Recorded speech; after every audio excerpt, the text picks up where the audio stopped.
Okay, online. Good morning. Join our podcast.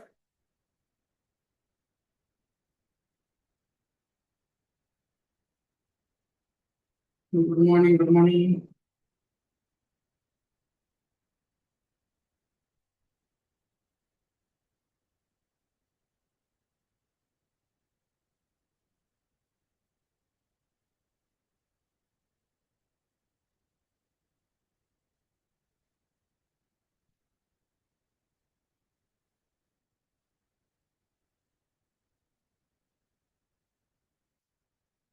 चला.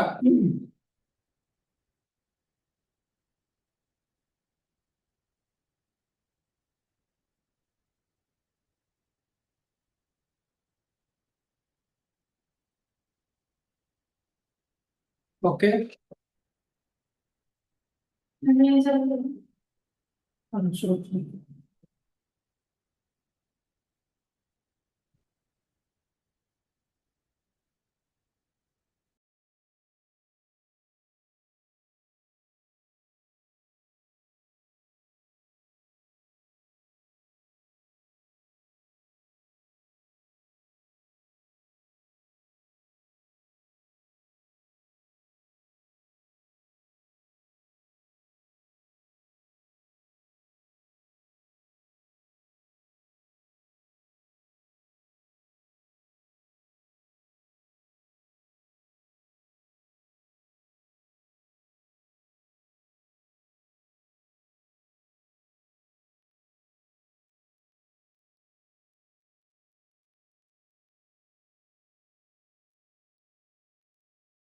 Okay, good morning. Shall we start? Yes. मागच्या वेळेस आपण कुठपर्यंत काय पाहिलं होतं? शेवटचा पॉइंट.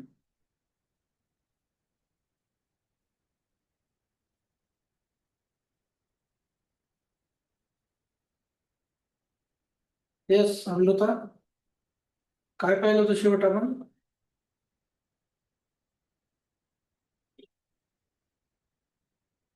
लोकसभा राज्यसभा त्याच्यामध्ये काय मेंबर्स स्ट्रक्चर पाहिलं होतं पूर्ण. इलेक्शन्स इलेक्शन्स लोकसभेचे कसे होतात, राज्यसभेचे कसे होतात. Delimitation article 82. डिलिमिटेशन कमिशन म्हणजे पुनर्सीमन आयोग कितीदा स्थापन झाला भारतामध्ये? 4 वेळेस. 1952, 1962, 1972, नंतर 1976 ची 42वी घटना दुरुस्ती. त्यानं लोकसभेतील जागा काय केल्या? फ्रीज केल्या 25 वर्षासाठी. पुन्हा 2001 साली 84वी घटना दुरुस्ती. 84व्या घटना दुरुस्तीने अजून 25 वर्षासाठी त्या जागा काय केल्या? तेवढ्याच ठेवल्या, फ्रीज केल्या गेल्या 2026 पर्यंत. नंतर 87वी घटना दुरुस्तीनं अंतर्गत पुनर्रचनेसाठी परवानगी दिली आणि लोकसभेच्या अंतर्गत जागा म्हणजे महाराष्ट्रामध्ये 48 जागा आहेत, तर त्या एकूण जागा न बदलता त्या 48 जागा महाराष्ट्रामध्ये विविध मतदारसंघामध्ये कशा विभागल्या जातील? एससी साठी कुठले असतील, एसटी साठी कुठले असतील, ओपन कॅटेगरीसाठी कुठले असतील, ह्या मतदारसंघाची विभागणी आणि त्याची रचना, त्याची आखणी करण्यासाठी 87वी घटना दुरुस्तीने काय केलं? 1991 वर 91च्या जनगणनेनुसार करण्याऐवजी 2001च्या ज्या त्यावेळेस रिसेंटचे आकडे उपलब्ध होते त्याच्यानुसार त्या जनगणनेनुसार अंतर्गत पुनर्रचना करण्यास परवानगी दिली. इतकं पाहिलं होतं. त्याच्यानंतर इलेक्शन्स लोकसभेसाठी फर्स्ट पास द पोस्ट, राज्यसभेसाठी proportional representation by single transferable vote. त्याचे उदाहरण वगैरे पाहिले होते आपण, बरोबर. आपण क्वालिफिकेशन्स पाहिले होते का लोकसभेसाठी? पात्रता काय असते, कोण लोकसभेसाठी उमेदवार उभा राहू शकतो, त्याची पात्रता पाहिली होते का आपण? क्वालिफिकेशन्स लोकसभा राज्यसभेचे.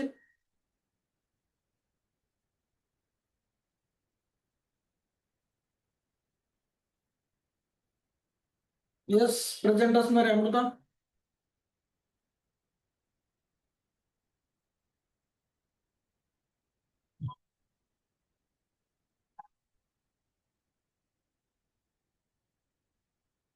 मागच्या वेळेस शेवटचा टॉपिक काय पाहिलं होतं आपण?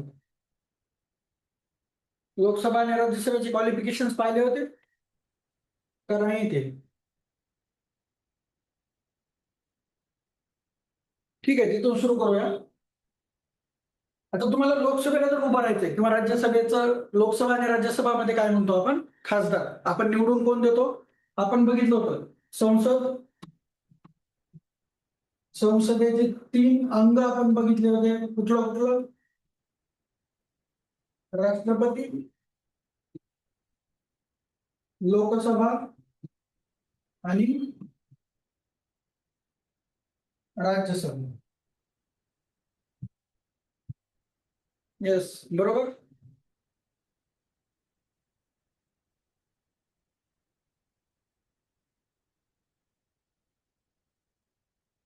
चला, राष्ट्रपतीच्या तरतुदी पाहिल्या आपण. राष्ट्रपतीची निवडणूक कशी होते, राष्ट्रपतीसाठी पात्रता काय आहे, त्यांची महाभियोग प्रक्रिया म्हणजे इम्पिचमेंट, राष्ट्रपतीला पदावरून काढण्यासाठी काय असतं, कशा प्रकारची प्रक्रिया असते, राष्ट्रपतीच्या निवडणुकीमध्ये कोण सहभागी होतात आणि राष्ट्रपतीला काढण्याच्या प्रक्रियेमध्ये म्हणजे महाभियोगाच्या प्रक्रियेमध्ये कोण सहभागी होतात. त्याचबरोबर उपराष्ट्रपती पण पाहिलं आपण. उपराष्ट्रपतीची निवडणुकीमध्ये मतदार कोण असतात उपराष्ट्रपतीच्या, येस, लोकसभा आणि राज्यसभेतील खासदार, बरोबर. निवडून आलेले का नामनिर्देशित, निवडून आलेले आणि नामनिर्देशित असे 2 प्रकार आपण सदस्यांचे पाहिले होते, संसद सदस्यांचे, राज्यसभा आणि लोकसभेमध्ये. लोकसभेमध्ये अँग्लो इंडियनला प्रतिनिधित्व होतं, मात्र नंतर ते 2020 मध्ये काढण्यात आलं, हे पण पाहिलं आपण. राज्यसभेमध्ये मात्र 12 राष्ट्रपती नियुक्त नामनिर्देशित खासदार असतात. तर राष्ट्रपतीच्या निवडणुकीमध्ये मात्र ते मतदान करत नाहीत, मात्र उपराष्ट्रपतीच्या निवडणुकीमध्ये नामनिर्देशित आणि निवडून आलेले अशा दोन्ही खासदार मतदान करतात. त्यानंतर आपण बघितलं होतं लोकसभा आणि राज्यसभा. लोकसभा म्हणजे काय, मी म्हटलं होतं लोकसभेमध्ये नावाचा अर्थ आहे. लोकसभा कोणाचं प्रतिनिधित्व करते, लोकसभा लोकांचं प्रतिनिधित्व करते. लोकसभेमध्ये मतदार कोण असतात, तर लोक असतात. म्हणजे लोकसभा ही लोकांचं प्रतिनिधित्व करते आणि लोकसभा ही लोकांद्वारे प्रत्यक्ष निवडून दिली जाते. तसंच राज्यसभा काय आहे, इथं राज्य आहे. राज्य म्हणजे, राज्यसभा म्हणजे राज्यांचं, मेंबर स्टेट्स जे आपल्या भारतामध्ये विविध 28 राज्य आहेत, त्या राज्यांचं प्रतिनिधित्व कोण करतं, राज्यसभा करते. म्हणून राज्यसभेला काय म्हणतात, राज्यसभा, राज्याचं प्रतिनिधित्व करणारी सभा म्हणजे राज्यसभा. मग राज्यसभेचे मतदार कोण असतात, राज्यसभेचे जे खासदार निवडून येतात त्यांना मतदान करणारे कोण असतात, आपण पाहिलं होतं विधानसभेमधील, राज्यांच्या विधानसभेमधील जे निवडून आलेले आमदार असतात ते काय करतात, राज्यसभेचे सदस्य निवडून देतात, बरोबर. इतकं आपण पाहिलं होतं. त्याच्यानंतर आता बघा लोकसभा आणि राज्यसभा. आता मतदार आपण पाहिले, पण त्याची निवडणुकीची प्रक्रिया पण आपण पाहिली. पण आता लोकसभेसाठी जर तुम्हाला उभं राहायचं आहे किंवा राज्यसभेसाठी जर तुम्हाला खासदार व्हायचं आहे तर तुमची पात्रता काय असेल, बरोबर. त्याच्यासाठी पात्रता लागेल, काय असते पात्रता त्याची, एक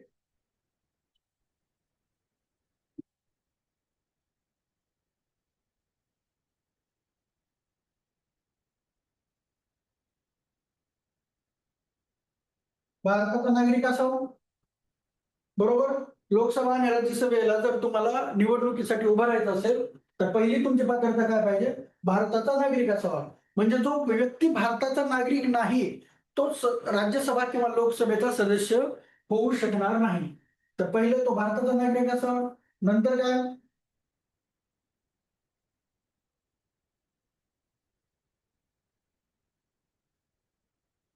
किमान वय, किमान वय किती असावं त्याचं, राष्ट्रपतीच्या, राष्ट्रपती ज्यावेळेस आपण पाहिले होते तर राष्ट्रपतीच्या पात्रतेमध्ये राष्ट्रपतीचं किमान वय किती असावं असं आपण पाहिलं होतं, आहे का लक्षात कुणाच्या, येस, किती, 20, 25, 30, येस 35, अमृता बरोबर, 35 वर्ष. उपराष्ट्रपतीला, उपराष्ट्रपती पुन्हा अजून 35 वर्ष, येस बरोबर. माधुरी बरोबर. राष्ट्रपती 35 वर्ष, उपराष्ट्रपती 35 वर्ष. लोकसभेचं जर सदस्य तुम्हाला व्हायचं असेल तर किमान वय तुमचं पाहिजे 25 वर्ष. क्लिअर आहे? त्याच्यानंतर तिसरी पात्रता असते की निवडणूक आयोगाद्वारे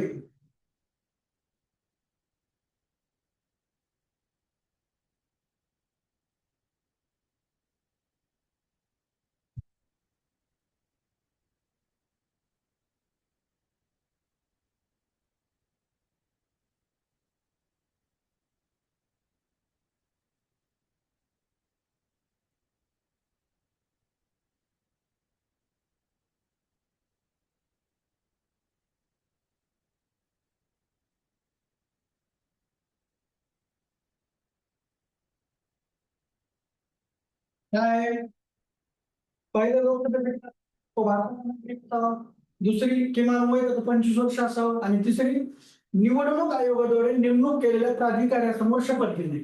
म्हणजे काय? आपण बघा, ज्यावेळेस लोकसभा आणि लोकसभेची निवडणूक लागतात विशेषतः, त्यावेळेस विशेषतः पंतप्रधानाचा फोटो येतो की ते आपलं नॉमिनेशन फाईल करायला जातात, लोकसभेला उभं राहायचं, आणि मग ते नॉमिनेशन कुणाकडे देतात? निवडणूक आयोगाद्वारे जो ऑथॉरिटी प्राधिकारी तिथं जो नियुक्त केला गेलेला आहे, ज्याची नेमणूक निवडणूक आयोगाने केलेली आहे, त्याच्याकडे ते तुमचं जे अर्ज असतो तो सादर करावा लागतो, आणि ते अर्ज सादर करताना तुम्हाला शपथ घेणं बंधनकारक असतं. कशी शपथ घ्यायची, कोणती शपथ घ्यायची? तर भारताच्या संविधानाचं संरक्षण करेल, आणि त्याचबरोबर भारताची एकता व अखंडता मी कायम राखेल, अशी शपथ तुम्हाला घेणं बंधनकारक आहे. जोपर्यंत तुम्ही तुमचं नॉमिनेशन, तुमचं नाव फाईल करताना अशी शपथ प्राधिकाऱ्यासमोर घेतली नसेल तर तुम्ही लोकसभेच्या निवडणुकीसाठी उभं राहण्यास पात्र नसतात. क्लिअर आहे? तर हे 3 पॉईंट लिहून घ्या. लोकसभेसाठी पात्रता काय? तो भारताचा नागरिक असावा, किमान वय त्याचं 25 वर्ष असावं, आणि निवडणूक आयोगाद्वारे नेमणूक केलेल्या प्राधिकाऱ्यासमोर काय करायचंय? त्यांना शपथ घ्यायची. क्लिअर आहे? आता राज्यसभेला या.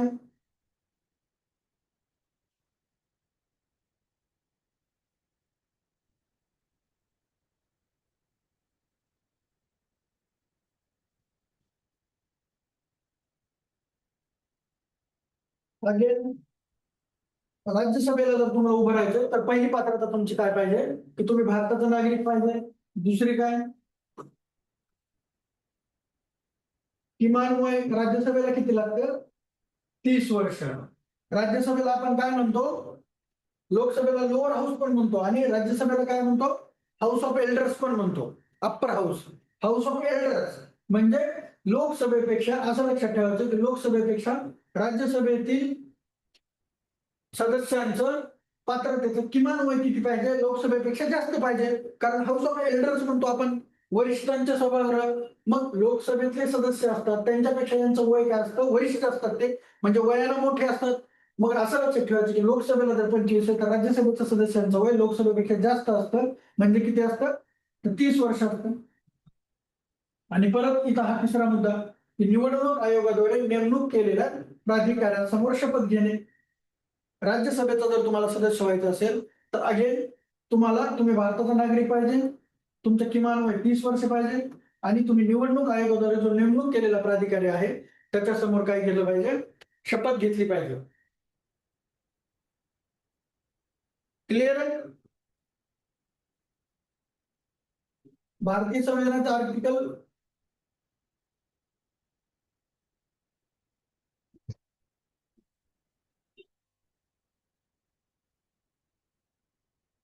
कलम 84. भारतीय संविधानाच्या कलम 84 मध्ये काय आहे? लोकसभा आणि राज्यसभेसाठी सदस्यांच्या पात्रता. लोकसभा राज्यसभा निवडणूक लढवण्यासाठी सदस्यांच्या पात्रता काय असते? आपण या 3 पात्रता पाहिल्या. क्लिअर?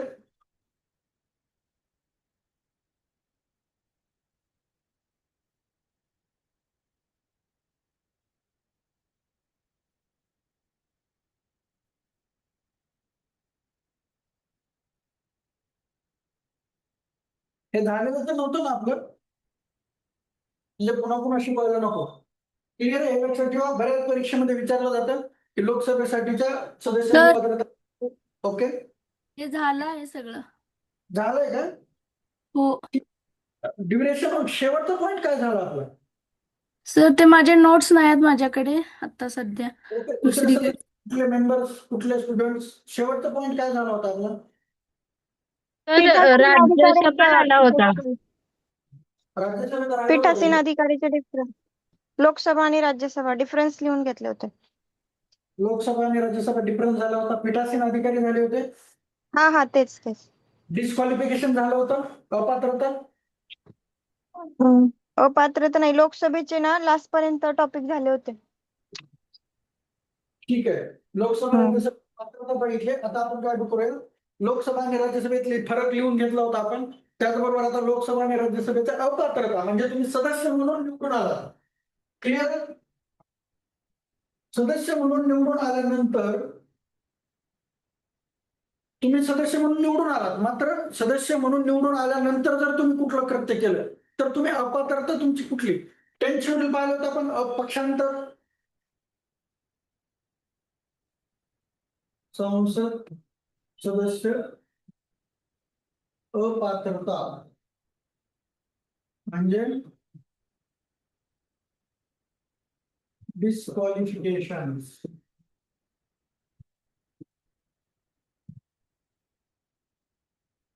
लोकसभेचा कालावधी किती असतो?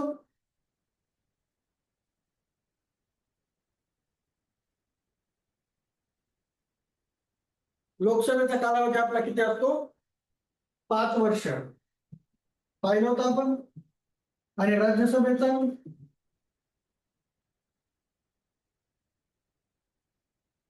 राज्यसभेचा कालावधी काय असतो? यस योगेश, बरोबर योगेश्वर.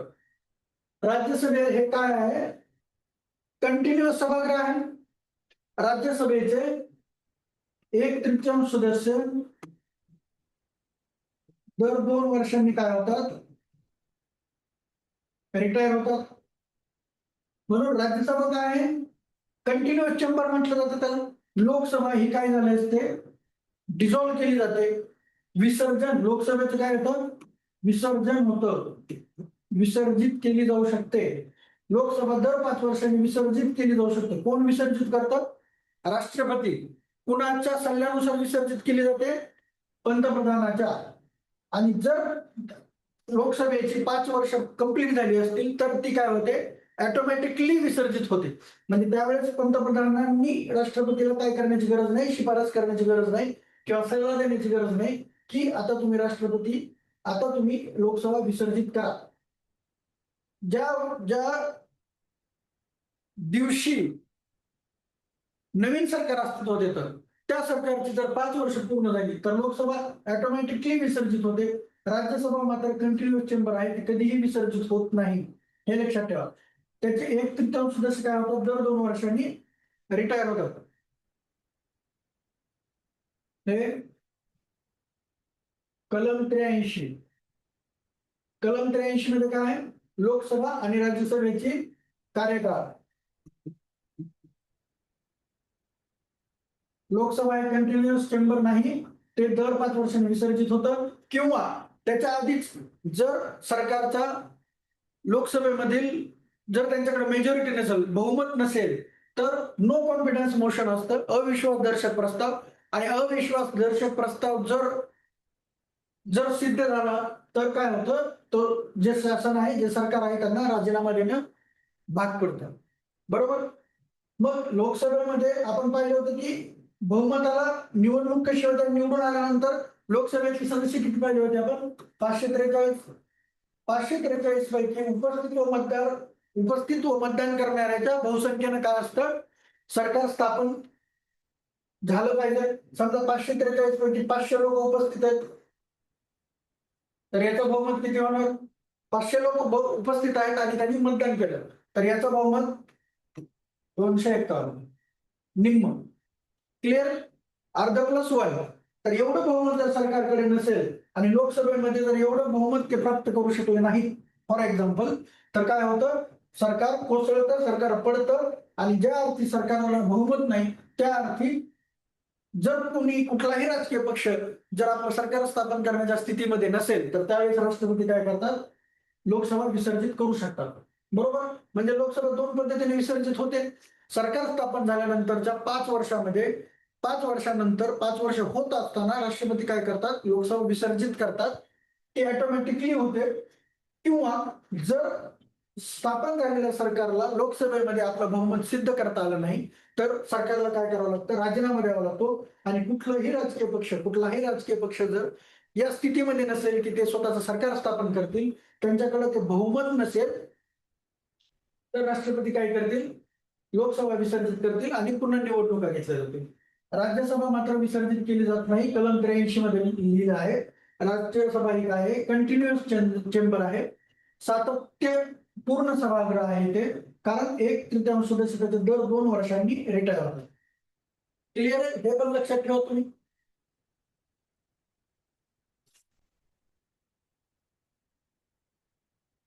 परत बघा, संसद सदस्याची पात्रता पाहिली. आता अपात्रता बघा, संसद सदस्य निवडून आल्यानंतर त्याचे 3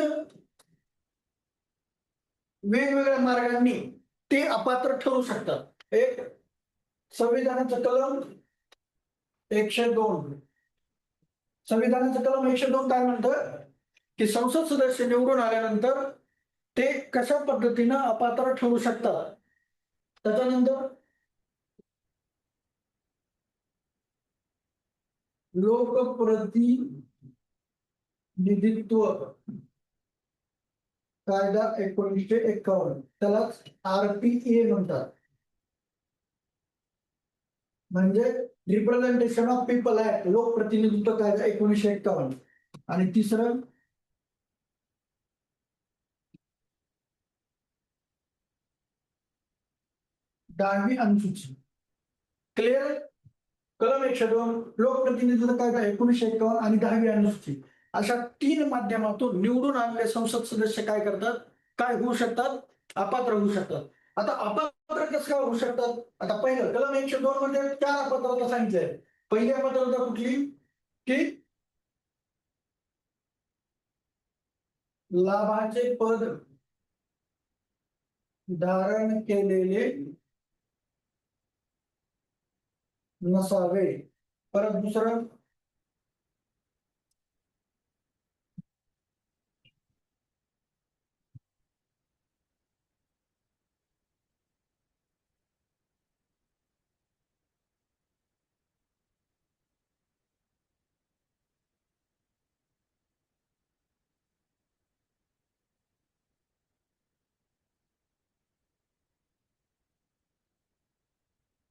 व्यक्ती विचार करण्यास सक्षम असावी. परत व्यक्ती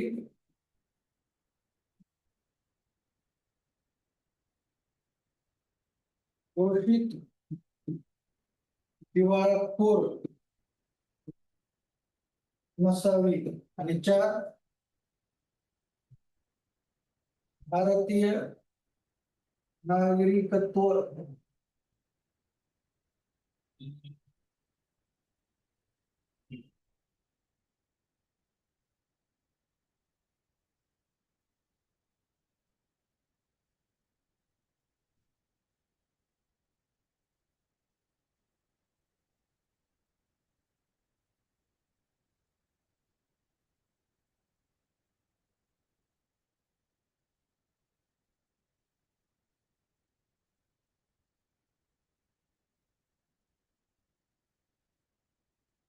क्लिअर. या 4 अपात्रता कुठे सांगितलंय, कलम 102 मध्ये. पहिलं काय, लाभाचे पद धारण करणे, म्हणजे जर त्या सदस्याने लाभाचं पद धारण केलेलं असेल तर तो काय होऊ शकतो, आपल्या सदस्यापासून अपात्र होऊ शकतो.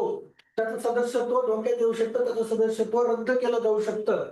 लाभाचं पद म्हणजे काय, त्याला ऑफिस ऑफ प्रॉफिट म्हणतात.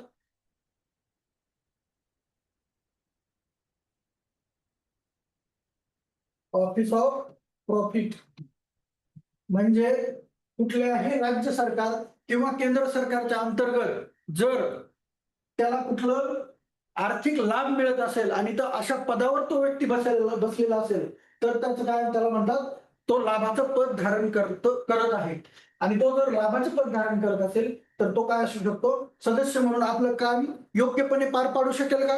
कारण तो कुठल्या सरकारची ड्युटी जर नोकरी करत असेल, तो पगारी नोकरदार असेल कुठल्या शासनाचा, किंवा त्या शासनाकडून जर त्याला काही आर्थिक लाभ मिळत असेल तर तो आपलं संसद सदस्य म्हणून काय करू शकतो, काम कार्य करताना किंवा कार्यरत असताना तो काय करू शकतो, निष्पक्षपणे कार्यरत राहू शकत नाही. ज्याच्याकडून आपल्याला आर्थिक लाभ मिळतोय त्याला आपण काय करणार, आर्थिक लाभ देण्याचा प्रयत्न करणार. आणि म्हणून संसदेचे जे सदस्य असतात त्यांनी भारतीय कुठल्याही शासकीय कार्यालयाचं ऑफिस ऑफ प्रॉफिट लाभाचं पद धारण केलेलं नसायला पाहिजे. जर असं आढळलं की जर तुम्ही ऑफिस ऑफ प्रॉफिट धारण केलेलं आहे, जर त्या व्यक्तीनं लाभाचं पद धारण केलेलं आहे तर त्या व्यक्तीला काय केलं जाऊ शकतं, संसद सदस्य म्हणून अपात्र घोषित केलं जाऊ शकतं. बरं, त्याबरोबर काय, व्यक्ती विचार करण्यास सक्षम नसणे, म्हणजे याला काय म्हणतात, अनसाउंड माइंड.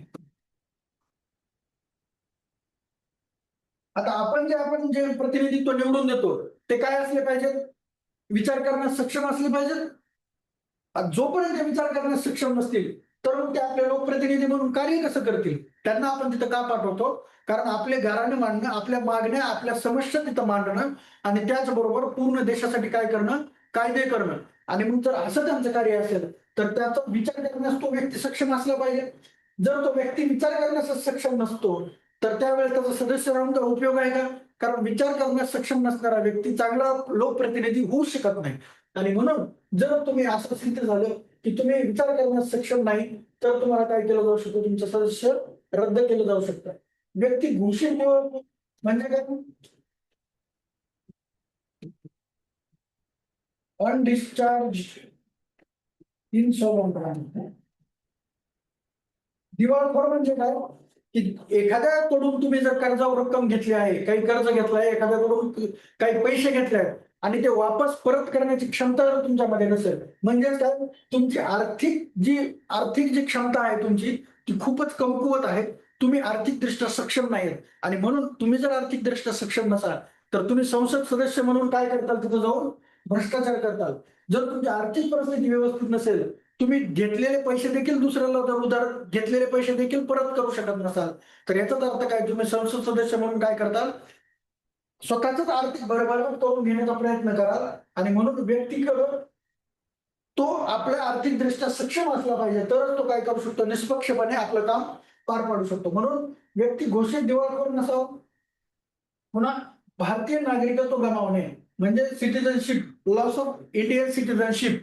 म्हणजे तुम्ही जर भारताचे नागरिक आहात आणि एखाद्या व्यक्तीनं तुमच्याशी लग्न करण्यासाठी, आपण एक उदाहरण घेऊया, लग्न करण्यासाठी तुम्हाला म्हटलं की ते विदेशी व्यक्ती आहे आणि त्याचं किंवा तिचं म्हणणं आहे की तुम्ही भारतीय नागरिकत्व सोडा, माझ्या देशाचं नागरिकत्व स्वीकारा, त्याच्यानंतर मी तुमच्याशी लग्न करेल. आणि तुम्ही जर त्या देशाचं नागरिकत्व स्वीकारलं तर काय होतं, भारतामध्ये एकाच वेळेस तुम्ही 2 देशाचे नागरिक असू शकत नाही. जर तुम्ही भारताचे नागरिक आहात आणि जर तुम्ही दुसऱ्या देशाचं नागरिकत्व स्वीकारलं तर तुमचं भारताचं नागरिकत्व काय होतं, ऑटोमॅटिकली रद्द होतं. म्हणजे तुम्ही त्यावेळेस भारताचा नागरिक राहत नाही. क्लिअर आहे? म्हणजे तुम्ही भारताचा नागरिक असता तर फक्त भारताचाच नागरिक असता, तुम्ही दुसऱ्या देशाचा नागरिक असू शकत नाही. जगामध्ये असे काही देश आहेत की जे मल्टिपल सिटिझनशिप अलाउड करतात, म्हणजे तुम्ही त्या देशाचा पण नागरिक असता आणि at the same time you can be a citizenship of another country. दुसऱ्या देशाचाही तुम्ही नागरिक त्याच वेळी असू शकता. मात्र भारतामध्ये ते नाही. आणि जर तुम्ही भारतीय नागरिकत्व गमावलेलं असेल तर या 4 आधारावर काय होतं, तुम्ही संसद सदस्य म्हणून अपात्र ठरू शकता. बरोबर, कलम 4 मध्ये 4 अपात्रता पाहिजे आपण. पहिली अपात्रता काय, लाभाचं पद जर धारण केलेलं असेल तर तुम्ही अपात्र होऊ शकता. व्यक्ती विचार करण्यास सक्षमच नसेल तरी तुम्ही अपात्र होऊ शकता. व्यक्ती घोषित दिवाळखोर असेल, तो आर्थिकदृष्ट्या सक्षम नसेल, घेतलेले उधार पैसे पण वापस करू शकत नसेल तरी पण तो अपात्र ठरतो. आणि भारतीय नागरिकत्व जर त्यानं गमावलेलं असेल तर काय होतं, तरी पण तो रद्द होऊ शकतो. क्लिअर?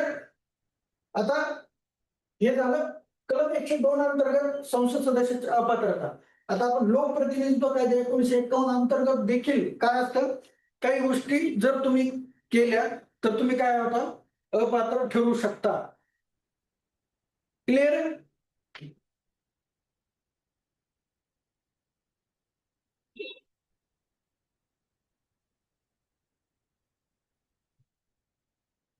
त्याच्यानंतर बघा लोकप्रतिनिधित्व कायदा 1951 अंतर्गत काय काय तुमच्या अपकृत आहेत. पहिलं,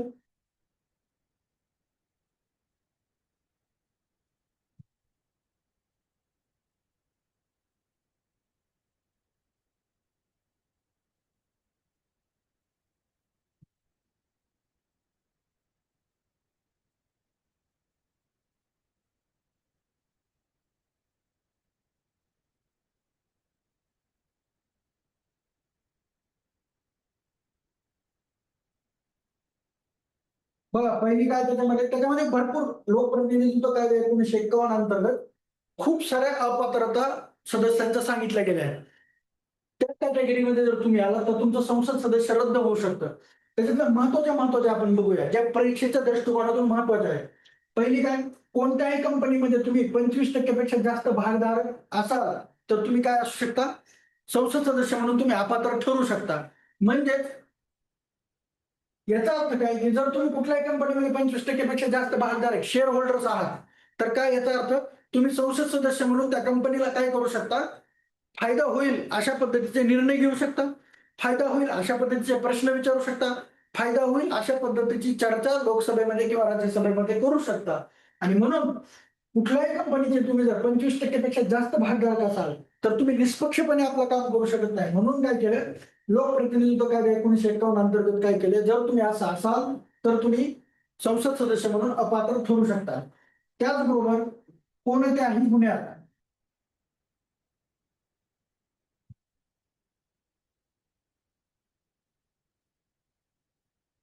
2 वर्षापेक्षा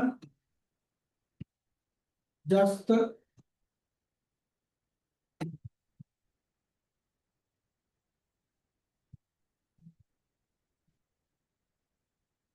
शिक्षा म्हणजे कोणत्याही गुन्ह्यासाठी कुठल्याही न्यायालयानं जर तुम्हाला 2 वर्षापेक्षा जास्त शिक्षा दिली असेल तर तुम्ही तुमचं काय आहे, संसद सदस्यत्व आपोआप रद्द होतं. ज्या दिवशी तुम्हाला कुठल्याही भारताच्या कुठल्याही भारताच्या न्यायालयानं जर तुम्हाला 2 वर्षापेक्षा जास्त कुठल्याही गुन्ह्यासाठी सजा दिली तर त्या दिवशीच तुमचं काय होतं, संसद सदस्य रद्द होतं. आता ही तरतूद 1951 कायद्यामध्ये होती, पण त्याची पळवाट कशी काढली जायची. समजा डिस्ट्रिक्ट कोर्ट किंवा जिल्हा न्यायालय आहे किंवा सत्र न्यायालय सेशन कोर्ट आहे, त्यांनी जर तुम्हाला 2 वर्षाची सजा दिली तर आपण काय करू शकतो, त्या शिक्षेच्या विरुद्ध काय करू शकतो, अपील करू शकतो वरच्या न्यायालयात. मग जिल्हा न्यायालयाने किंवा सत्र न्यायालयाने जर तुम्हाला सजा दिली तर तुम्ही अपील करणार हायकोर्टामध्ये. हायकोर्टामध्ये जरी तुमच्या विरोधात निर्णय लागला तरी तुम्हाला सुप्रीम कोर्टामध्ये अपील करता येतं. अशा पद्धतीने अपील करत करत काय व्हायचं, सनी देओल स्टाईल व्हायचं. सनी देओल काय म्हणतो, तारीख पे तारीख, आणि मग काय झालं, तारीख पे तारीख पडायची, तारीख पे तारीख पडायची. आपल्याला माहिती आहे न्यायालयामध्ये एकदा जर कुठली गोष्ट गेली तर तिचा निर्णय लवकर लागतो का. एवढे प्रलंबित खटले पहिलेच आहेत आणि प्रलंबित खटले असल्यामुळे काय होतं, न्यायालयात एवढं सक्षम नाहीये की 5 वर्षाच्या आताच त्याचं सेशन कोर्ट, जिल्हा कोर्ट, परत हायकोर्ट, सुप्रीम कोर्ट अशा पद्धतीने सगळं अपील पूर्ण होऊन त्याला शिक्षा होईल. मग पहिलं काय होत होतं की तुम्हाला जर न्यायालयाने शिक्षा दिली तरी तुम्हाला 3 महिन्याचा कालावधी भेटायचा की तुम्ही वरच्या न्यायालयात अपील करणार, आणि जर त्या न्यायालयाने तुम्हाला शिक्षा दिली तरी पण तुम्ही त्याच्या वरच्या न्यायालयात अपील करू शकत होतात. आता या सगळ्या प्रक्रियेमध्ये काय व्हायचं, 5 वर्ष निघून जायचे आणि या तरतुदीचा कुठलाही उपयोग होत नव्हता. मात्र 2013 मध्ये काय केलं, लिली थॉमस खटला 2013, लिली थॉमस खटला हा महत्वाचा याच्यासाठी आहे की लिली थॉमस खटल्यामध्ये काय सांगितलं गेलं सुप्रीम कोर्टानं की तुम्ही जे ही पळवाट काढत आहात की जरी तुम्हाला 2 वर्षापेक्षा जास्त सजा झाली तरी तुम्ही पुढच्या न्यायालयात अपील करता आणि 5 वर्ष असेच निघून जातात, तर ती तुम्हाला तरतूद आता काय होईल, ती पळवाट आम्ही बंद करत आहोत. आता ज्या क्षणी कुठल्याही न्यायालयानं, सेशन कोर्ट असेल, जिल्हा न्यायालय असेल, हायकोर्ट असेल, सुप्रीम कोर्ट असेल, कुठल्याही न्यायालयानं जर तुम्हाला 2 वर्षापेक्षा जास्त शिक्षा दिली तर त्या दिवशीपासून तुमचं संसद सदस्यत्व रद्द होतं. युपीएससी एमपीएससी मध्ये काही काही महत्वाचे खटले देखील विचारतात. म्हणजे महत्वाचे खटले, महत्वाच्या घटना दुरुस्ती या आपल्याला लक्षात ठेवणं महत्वाचं आहे.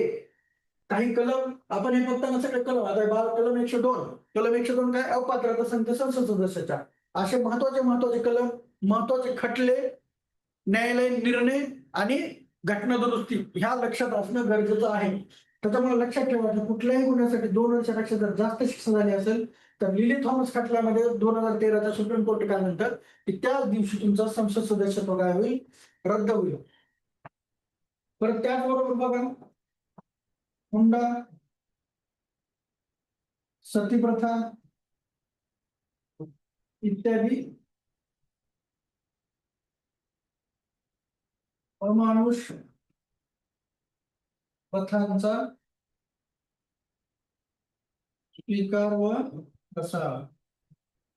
म्हणजे तुम्ही हुंड्यासारख्या किंवा सती प्रथेसारख्या अमानुष प्रथांचा स्वीकार कराल, स्वतःच्या खाजगी आयुष्यामध्ये त्याचा स्वीकार करून त्याचा जर प्रसार करण्यात तुम्ही जर करत असाल तर तुम्ही, आणि असं जर आढळलं तर तुम्ही काय होऊ शकता, लोकप्रतिनिधित्व कायदा 1951 अंतर्गत अपात्र ठरू शकतात. बरोबर. त्याचबरोबर अंमली पदार्थ बेकायदेशीर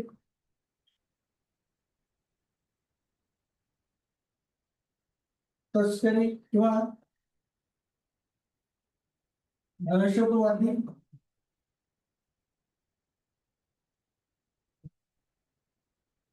अंमली पदार्थाची बेकायदेशीर तस्करी करताना कोणी आढळला किंवा दहशतवादी कार्यामध्ये तुमचा काही सहभाग आहे तर अशा जर हे सिद्ध झालं तर त्या अंतर्गत सुद्धा काय लोकप्रतिनिधित्व कायदा 1951 अंतर्गत काय होऊ शकतं, तुमचं सदस्यत्व रद्द होऊ शकतं.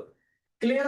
याच्यामध्ये अजून भरपूर आहे पण महत्वाचे आपण बघितलं. लक्षात ठेवण्याचा मुद्दा, कोणत्याही कंपनीमध्ये तुम्ही 25% पेक्षा जास्त भागधारक असाल तर तुमचं सदस्यत्व रद्द होऊ शकतं.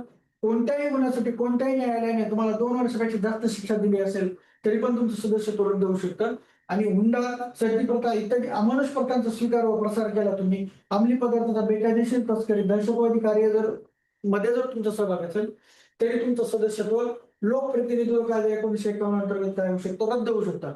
आता बघा युपीएससी एमपीएससी ट्रिक काय करते की तुम्हाला असं वाक्य देईल की लोकप्रतिनिधित्व कायदा 1951 अंतर्गत खालील संसद सदस्याच्या अपात्रता सांगितल्या गेल्या आहेत. 1. लाभाचं पद धारण करणे. 2. व्यक्ती विचार करण्यास सक्षम नसणे.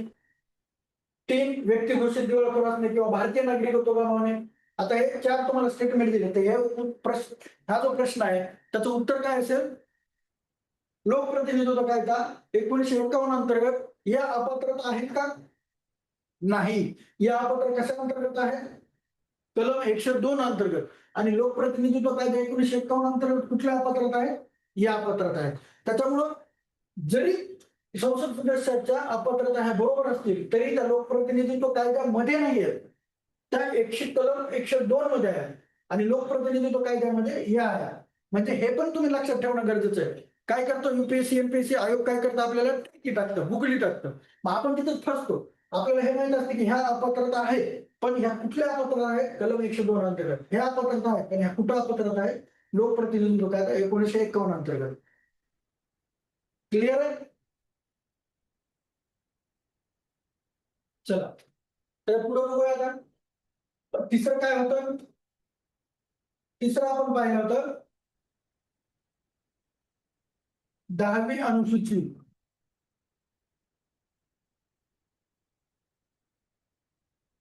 10व्या अनुसूचीमध्ये काय आहे, 10व्या अनुसूचीमध्ये पक्षांतर बंदी.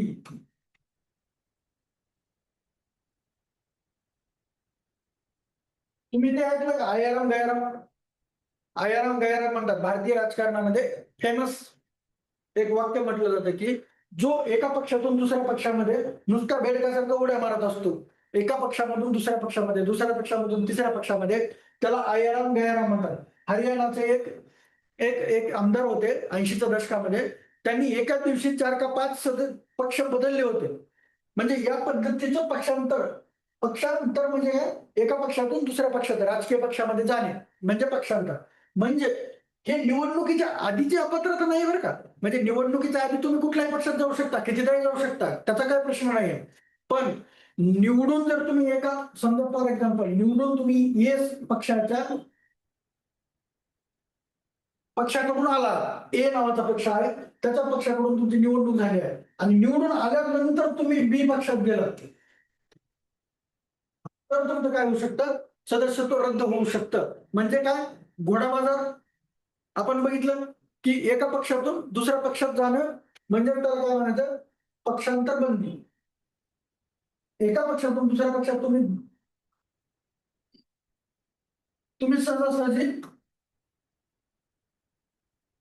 न जाणं म्हणून पक्षांतर बंदी. 80च्या दशकामध्ये असं पक्षांतर खूप वाढलं होतं. एका पक्षाच्या निवडणुकी चिन्हावर निवडून यायचं आणि निवडून आल्यानंतर मात्र काय करायचं, दुसऱ्या पक्षामध्ये सहभागी व्हायचं. त्याच्यामुळे ही पक्षांतर बंदी 10वी अनुसूची कधी आहे, 52वी घटना दुरुस्ती.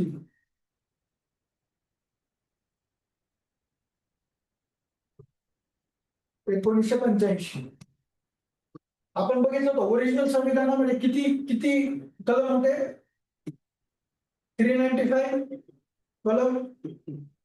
त्याच्यानंतर भाग किती होते, 22. आणि अनुसूची किती होत्या, अनुसूची होत्या 8.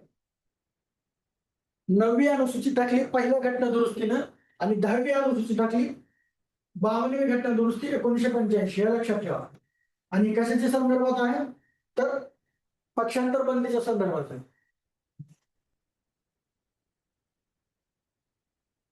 क्लिअर आहे. आता 10वी अनुसूची काय म्हणतात, याच्यामध्ये काय कंडिशन्स आहेत, कुठल्या कंडिशन्स आहेत बघा. पहिली काय, जर तुम्ही ए पक्षाकडून निवडून आला आणि तुम्ही बी पक्षामध्ये प्रवेश केला तर तुमचं सदस्यत्व काय होऊ शकतं, रद्द होऊ शकतं. क्लिअर आहे. 2. दुसरं काय, तुम्ही ए पक्षाकडून निवडून आला मात्र त्यांच्या निर्देशाचं पालन न करणे. म्हणजे आता सभागृहामध्ये एखादं कायदा संमत करायचा आहे, तो संमत करताना तुमचा राजकीय पक्ष म्हणतोय, ज्या राजकीय पक्षाकडून तुम्ही निवडून आला तो राजकीय पक्ष म्हणतोय की त्याच्या बाजूने मतदान करा, आणि तुम्ही जर सभागृहामध्ये त्याच्या बाजूने मतदान न करता त्याच्या विरोधात मतदान केलं तर तुम्ही काय केलं, त्या पक्षाच्या निर्देशाचं पालन केलं का, नाही केलं. आणि म्हणून तुमच्या निर्देशाचं जर त्या पक्षाचं पालन केलं नाही तरी पण तुमचं सदस्यत्व काय होतं, रद्द होतं. परत ए पक्षाकडून निवडून आलात आणि तुम्ही काय केलं, स्वेच्छेने सदस्यत्वाचा राजीनामा दिला. म्हणजे काय, तुम्ही ए पक्षाचे सदस्य आहेत आणि ए पक्षाकडून निवडून लढून आला, मात्र तुम्ही निवडणूक लढून आल्यानंतर जर त्या पक्षाच्या सदस्यत्वाचा राजीनामा दिला, त्या पक्षाचं सदस्यत्व जर सोडलं, स्वेच्छेने जर सोडलं, स्वतःच्या इच्छेने जर सोडलं, तरी पण तुम्ही काय करू शकता, पक्षांतर बंदी अंतर्गत तुम्ही काय करू शकता, अपात्र ठरू शकता. परत अपक्ष उमेदवार असतात, माहिती आहे तुम्हाला. अपक्ष म्हणजे काय, जे कुठल्याही पक्षाकडून निवडणूक लढलेले नाहीये, जे स्वतःच निवडणूक लढले आणि निवडून आले. तर असे अपक्ष उमेदवार निवडून आल्यानंतर जर कुठलाही राजकीय पक्ष जॉईन करत असतील,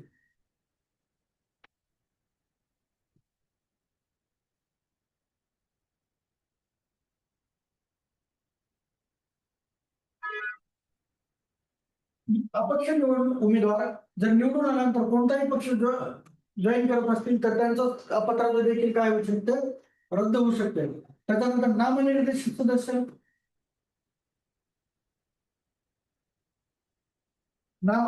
सदस्य असतात, बरोबर आहे. लोकसभेमध्ये 12 सदस्य नामनिर्देशित असतात राष्ट्रपतीद्वारे. अँग्लो इंडियन यांना पण नामनिर्देशित करण्याची तरतूद होती लोकसभा आणि विधानसभेमध्ये, ती नंतर रद्द करण्यात आली. कुठल्या घटना दुरुस्तीने रद्द करण्यात आली ते बघा, आपण ते सगळं पाहिलेलं आहे. तर नामनिर्देशित सदस्य जर 6 महिन्याच्या नंतर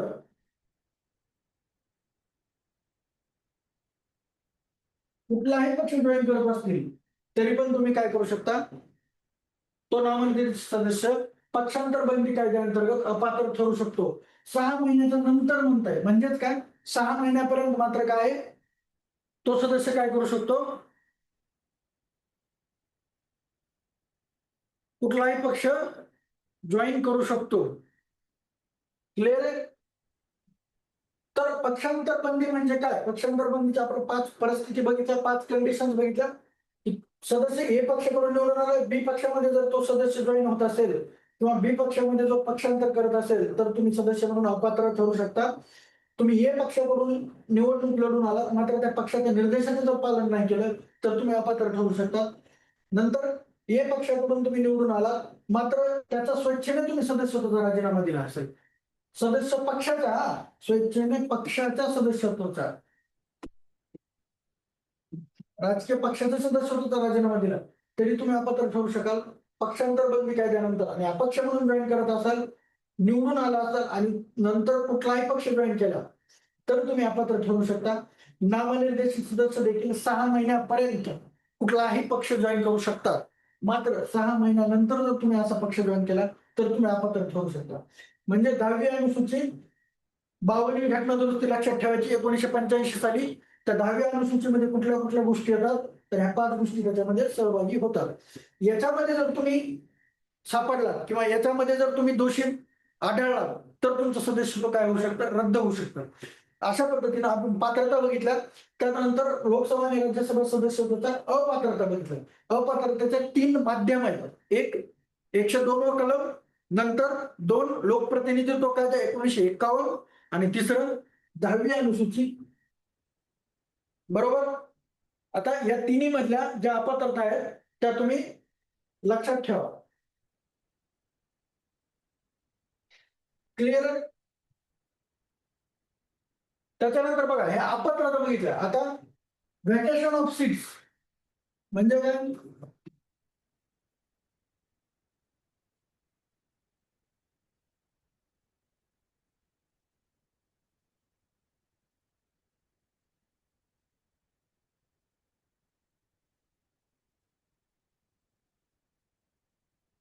जागांची रिक्तता, व्हॅकेशन ऑफ सीट्स, तुमची जागा रिक्त कधी होऊ शकते? तुम्ही सदस्य म्हणून निवडून आला मात्र तुम्ही काय केलं, तुमच्या सदस्यत्वाचा राजीनामा दिला, ती जागा काय झाली, वॅकंट झाली, रिक्त झाली. मात्र त्या जागेवर काय होणार, पुन्हा निवडणुका होणार. बरोबर? म्हणून त्याला काय म्हणतात, जागांची रिक्तता, व्हॅकेशन ऑफ सीट्स. व्हॅकेशन म्हणजे व्हॅकेशनवर जायचं, सुट्ट्यांसाठी जायचं असं नाही. रिक्तता, जागा रिक्त कधी होणार, पहिलं तुम्ही राजीनामा दिला, त्यानंतर काय होणार, जर तुमचा मृत्यू झाला सदस्याचा म्हणजे तरी पण काय होणार, जागा रिक्त होणार. त्यानंतर तुम्ही अपात्र ठराल. अपात्र कशा अंतर्गत, आपण जे आता 3 माध्यम बघितले अपात्रतेचे, कुठले कुठले बघितले, कलम 102, त्यानंतर लोकप्रतिनिधित्व कायदा 1951 आणि 10वी अनुसूची. याच्या अंतर्गत जर तुम्ही अपात्र ठराल तरी पण तुमची जागा काय होणार, रिक्त होणार. बरोबर? त्याच्यानंतर परवानगीशिवाय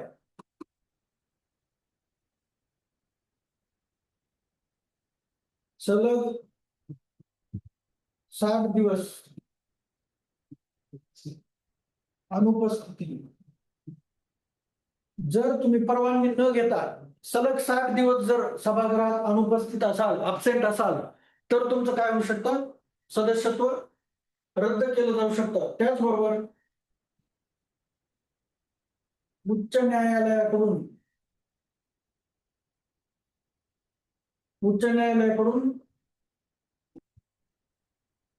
निवडणूक रद्द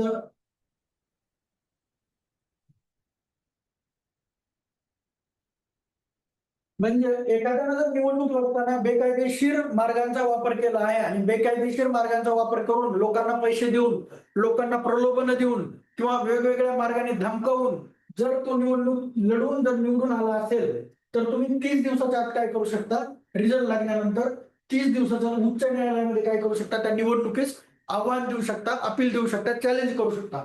आणि जर असं जर सापडलं की जर तुम्ही निवडणुकीमध्ये बेकायदेशीर मार्गांचा वापर करून निवडून आला तर हायकोर्ट काय करू शकतं, तुमची निवडणूक रद्द ठरू शकतं. आणि जर अशा पद्धतीने तुमची निवडणूक रद्द झाली तर तुमची जागा काय होते, रिक्त होते.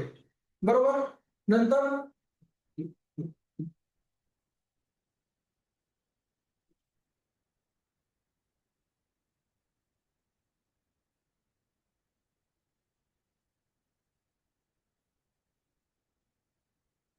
सभागृहातून काढून टाकणे म्हणजे एखादा सदस्य जर सभागृहाला वाटत असेल की जर तो सदस्य राहण्याच्या योग्य नाहीये, त्यानं आपल्या पदाचा गैरवापर केला आहे किंवा सभागृहामध्ये असं वर्तन त्याचं योग्य नसेल तर त्या सभागृह काय करू शकतं, अशा सदस्याला काढून टाकू शकतं. म्हणजे तुम्ही बघा, आताच मागची जर घटना बघितली, मोहिया मोहित्रा माहिती आहे तुम्हाला? मोहिया मोहित्रा कोण आहे? राज्य लोकसभेमध्ये तृणमूल काँग्रेसच्या त्या खासदार पश्चिम बंगालमधून त्या निवडणूक लढून लोकसभेमध्ये निवडून आल्या होत्या 2019 साली. 2024च्या थोडे दिवस आधी मोहिया मोहित्र्यांनी काय केलं, त्यांचं जे खासदाराचा लॉग इन आयडी आणि पासवर्ड असतो तो दुसऱ्याला दिला. म्हणजे त्याचा अर्थ काय की तो लॉग इन आयडी आणि पासवर्ड वापरून काय करू शकतो, तो सदस्य प्रश्न विचारू शकतो सभागृहामध्ये. जर त्यांचा लॉग इन आयडी आणि पासवर्ड जर दुसरीकडे असेल तर तो दुसरा माणूस, दुसरा व्यक्ती काय करू शकतो, यांच्या जागी तो प्रश्न विचारू शकतो. आणि मग याचाच अर्थ सभागृहानं काय घेतला, याचाच अर्थ त्या काय करतायत, आपल्या सदस्यत्वाचा काय करतात, गैरवापर करतात. आणि म्हणून सभागृहानं काय केलं, आपापसामध्ये मतदान करून, सभागृहानं मतदान करून पण सदस्याची अपात्रता घोषित केली जाऊ शकते किंवा त्यांना सभागृहातून काढून टाकलं जाऊ शकतं. जर असं जर झालं तर ती पण जागा काय होते, रिक्त होते. बरोबर. मोहिया मोहित्राचं लक्षात ठेवा. त्याचबरोबर तुम्ही राष्ट्रपती किंवा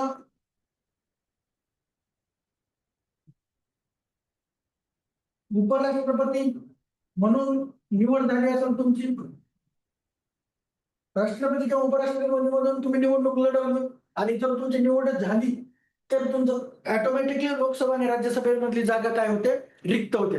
कारण बघा, राष्ट्रपती आणि उपराष्ट्रपती काय आहेत, लोकसभा आणि राज्यसभेच्या सदस्यत्वापेक्षा संविधानिक मोठे पद येते. आणि जर मग तुम्ही आता जे तुमच्याकडे पद आहे त्याच्यापेक्षा जर मोठ्या पदावर जर तुमची निवड झाली असेल तर तुमचं खालचं पद काय होतं, आपोआप रद्द होतं आणि ती जागा काय होते, रिक्त होते. त्याचबरोबर काय, राज्यपाल म्हणून जर तुम्ही नियुक्त केला गेला, राज्यपाल म्हणून जर तुमची नियुक्ती झाली तरी तुमचं काय होतं, सदस्यत्व काय होतं, तुमची जागा काय होते, रिक्त होते. क्लिअर आहे. जागा रिक्त होणं म्हणजे काय, तुम्ही राजीनामा दिला, तुम्ही वेगवेगळ्या कायद्याअंतर्गत, वेगवेगळ्या माध्यमांच्या अंतर्गत अपात्र ठराल संसद सदस्य म्हणून, परवानगीशिवाय सलग 60 दिवस तुम्ही अनुपस्थित राहा, उच्च न्यायालयाकडून तुमची निवडणूक रद्द ठरवली गेली, सभागृहातून जर तुम्हाला काढून टाकलं, राष्ट्रपती उपराष्ट्रपती म्हणून तुमची निवड केली किंवा राज्यपाल म्हणून नियुक्ती जर झाली तर काय होऊ शकतं, तुमची जागा काय होऊ शकते, रिक्त होऊ शकते. क्लिअर आहे.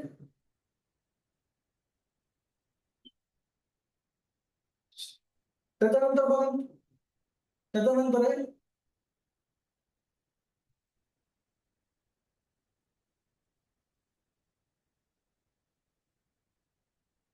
दुहेरी सदस्यत्व. दुहेरी सदस्यत्व म्हणजे काय की तुम्ही भारतामध्ये कुठल्याही सभागृहाचं एकच सदस्य म्हणून राहू शकता. तुम्ही एकाच वेळी 2 सभागृहाचं सदस्य राहू शकत नाही. जर तसं झालं तर तुमचं कुठलं पद रद्द केलं जातं हे आपण बघूया. फॉर एक्झाम्पल, तुम्हाला माहिती की लोकसभेमध्ये तुम्ही निवडणूक लढताना कुठल्याही एकाच मतदारसंघातून निवडणूक लढू शकता का अनेक मतदारसंघातून निवडणूक लढू शकता. आपण बघितलं होतं की तुम्ही जर लोकसभेसाठी तुम्हाला निवडणूक लढवायची आहे तर काय, तुम्हाला लोकप्रतिनिधित्व कायदा 1951 अंतर्गत काय आहे की तुम्ही कुठल्या तरी लोकसभेच्या मतदारसंघात मतदार म्हणून तुमची नोंदणी केलेली असावी. याचाच अर्थ तुम्ही महाराष्ट्राचे रहिवासी आहात, महाराष्ट्राच्या कुठल्या तरी लोकसभा मतदारसंघामध्ये तुमची मतदार म्हणून तुम्ही नोंदणी केलेली आहे तर तुम्ही काय करू शकता, भारतातल्या कुठल्याही मतदारसंघातून लोकसभेसाठी जागा लढवू शकता. म्हणजेच त्या राज्याचं तुम्हाला सदस्य असणं, त्या राज्याचा रहिवासी असणं बंधनकारक नाहीये. त्याचबरोबर दुहेरी सदस्यत्व म्हणजे लोकसभेसाठी जर तुम्ही 2 पेक्षा जास्त जागावर निवडून आला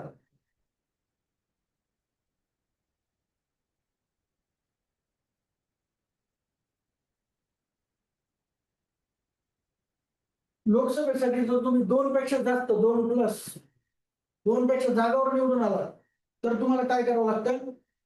ठराविक काळामध्ये निवडणूक आयोगाला सांगावं लागतं की मला याच्यापैकी कुठली जागा ठेवायची आहे. फॉर एक्झाम्पल 2014 साली नरेंद्र मोदी यांनी 2 मतदारसंघातून निवडणूक लढवली होती. कुठले कुठले? गुजरातमध्ये आणि गुजरातमधला बडोदा आणि उत्तर प्रदेशमधला वाराणसी या दोन्ही मतदारसंघातून त्यांनी निवडणूक लढवली. त्या दोन्ही मतदारसंघात ते निवडून आले. मात्र त्यांनी काय केलं? गुजरातमधील जी जागा होती ती रिक्त केली, ती सोडून दिली, त्याचा राजीनामा दिला आणि त्यांनी काय केली? कंटिन्यू कुठली जागा केली? वाराणसीची जागा केली. जर तुम्ही ठराविक काळामध्ये निवडणूक आयोगाला हे सांगू शकत नसाल किंवा तुम्ही सांगितलं नाही तर काय होतं? तुमच्या दोन्ही जागा काय होतात? रद्द होतात. बघा यावेळेस 2024 मध्ये सुद्धा राहुल गांधी यांनी काय केलं होतं? 2 जागांमधून निवडणूक लढवली होती. उत्तर प्रदेशातील रायबरेली आणि परत केरळमधील वायनाड अशा 2 मतदारसंघातून त्यांनी निवडणूक लढवली. जर ते दोन्ही जागेवर जर निवडून आले तर मात्र त्यांना काय करावं लागतं? ठराविक काळामध्ये निवडणूक आयोगाला सांगावं लागतं की मला कुठली जागा ठेवायची आहे. जर तुम्ही असं केलं नाही तर तुमचं काय होऊ शकतं?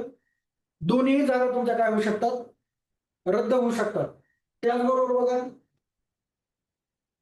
तुम्ही लोकसभा आणि राज्यसभा लोकसभा आणि राज्यसभेची निवडणूक एकदाच होते. तुम्ही दोन्हीमध्ये उभा आहे आणि बाय चान्स तुमचं नशीब खूप चांगलं आहे आणि तुम्ही दोन्हीसाठी निवडून आला तर मग तुम्ही कुठली जागा ठेवायला? लोकसभेची का राज्यसभेची? तर काय करावं लागतं? 14 दिवसाच्या आत 10 दिवसाच्या आत तुम्हाला काय करावं लागतं? सांगावं लागतं की मला लोकसभेचं सदस्य राहायचंय का राज्यसभेचं सदस्य राहायचंय. जर तुम्ही 10 दिवसाच्या आत जर असं सांगितलं नाही तर तुमच्या काय केल्या जातात? राज्यसभेतील जागा काय होते? तुमची रिक्त होते. क्लिअर आहे? हे सिनेरिओ विचारतात बरं का परीक्षेमध्ये. आपण शिकतो म्हणजे जर एखादा सदस्य लोकसभा आणि राज्यसभा अशा दोन्ही जागांसाठी निवडून आला आणि त्यानं जर 10 दिवसाच्या आत जर सांगितलं नाही की मला लोकसभेतली किंवा राज्यसभेतली जागा ठेवायची, कुठली जागा ठेवायची, तर कुठली जागा रद्द होते? तर ती राज्यसभेची जागा रद्द होते. क्लिअर आहे? त्याच्यानंतर बघा तुम्ही लोकसभेचे सदस्य आहेत सध्या आणि तुम्ही काय केलंय? राज्यसभेची निवडणूक लढला आणि राज्यसभेचे सदस्य म्हणून निवडून आला तर क्लिअर आहे लोकसभेची तुमची जागा काय होणार? रिक्त होणार. त्याचबरोबर तुम्ही समजा राज्यसभेचे खासदार आहेत आणि राज्यसभेचे खासदार असताना तुम्ही लोकसभेची निवडणूक लढली आणि लोकसभेचा खासदार म्हणून जर निवडणूक लढून तुम्ही जर निवडून आला तर तुमचं ऑटोमॅटिकली काय होतं? राज्यसभेची जागा रिक्त होते. क्लिअर आहे? हे सिनेरिओ लक्षात ठेवा. त्याच्यानंतर बघा तुम्ही एमएलए आहात म्हणजे राज्य विधानसभेमध्ये तुम्ही सदस्य आहात, विधानसभा किंवा विधान परिषद, एमएलए किंवा एमएलसी आहात आणि तुम्ही जर संसद सदस्य म्हणून जर निवडून आला तर तुम्हाला काय होतं? 14 दिवसाच्या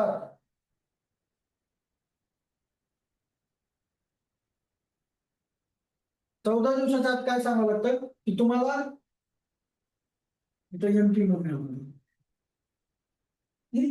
तुम्ही आमदार आहात विधानसभा किंवा विधान परिषदेचे आणि तुम्ही संसदेचे सदस्य मेंबर ऑफ पार्लमेंट म्हणून निवडून आला तर जर 14 दिवसाच्या आत तुम्ही सांगितलं नाही की तुम्हाला एमपी म्हणून कंटिन्यू करायचंय का आमदार म्हणून कंटिन्यू राहायचंय का खासदार म्हणून, तर तुम्हाला काय होतं?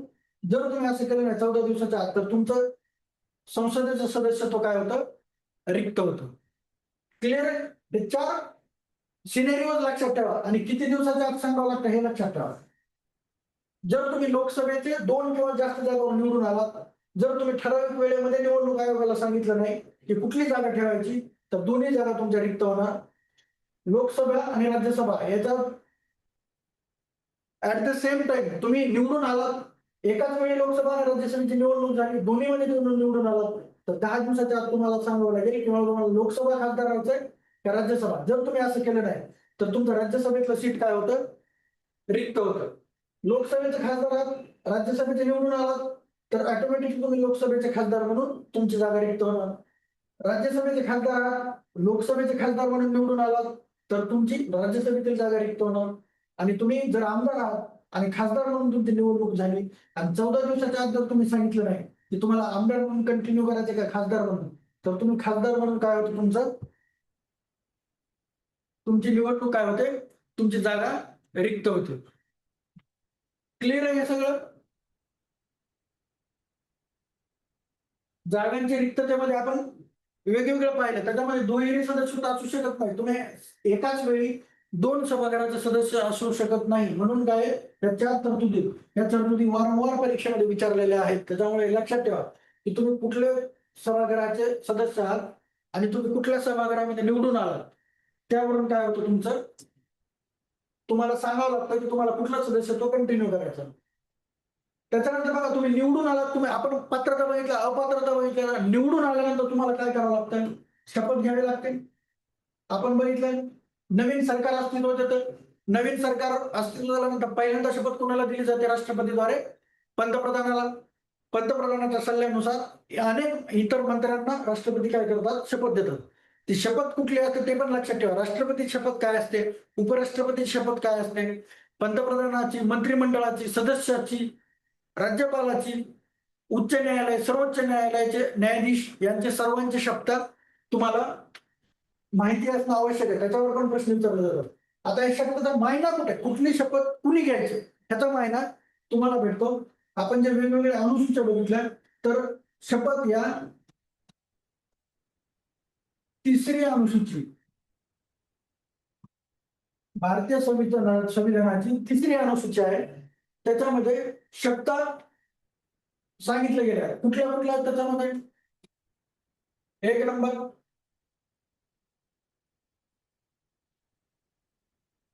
लोकसभा, राज्यसभा निवडणूक लढवणारे उमेदवार. आपण बघितलं लोकसभा राज्यसभेची पात्रता, तो नागरिक असावा, त्याचा वय 25, लोकसभेसाठी 30, राज्यसभेसाठी असावं आणि निवडणूक आयोगाने नियुक्त केलेल्या प्राधिकाऱ्यासमोर त्यांना शपथ घेणं बंधनकारक आहे. मग ती शपथ काय घ्यायची, तिचा मायना कुठे आहे, 3ऱ्या अनुसूचीमध्ये लोकसभा आणि राज्यसभेचे निवडणूक लढवणारे उमेदवार. त्याच्यानंतर लोकसभा राज्यसभेचे निवडून आलेले सदस्य. क्लिअर आहे? याची पण शपथ कुठे आहे, 3ऱ्या अनुसूचीमध्ये. त्याच्यानंतर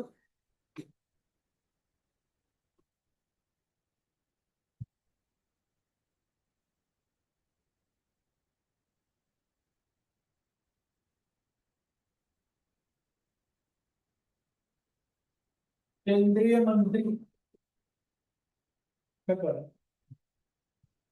क्लिअर? 3ऱ्या अनुसूचीमध्ये कुठल्या कुठल्या शब्द आहे, लोकसभा राज्यसभा निवडणूक लढवणारे उमेदवार, त्यांनी निवडणूक आयोगाद्वारे नियुक्त केलेल्या प्राधिकाऱ्यासमोर ती शपथ घ्यायची.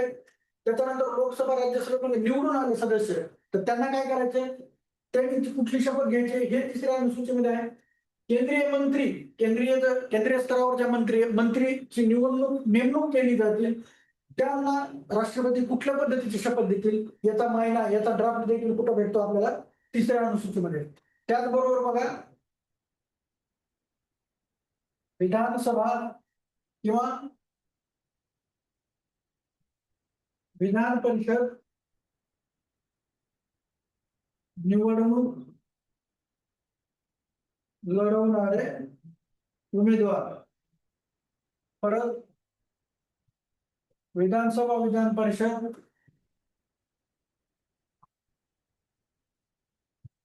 निवडून आलेले सदस्य. त्याच्यानंतर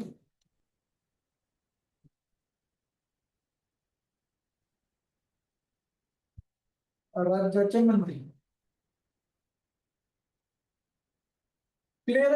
3ऱ्या अनुसूचीत याच्यावर पण अनेकदा प्रश्न विचारला की 3ऱ्या अनुसूचीमध्ये खालीलपैकी कुठल्या शब्दांचा समावेश केला जातो.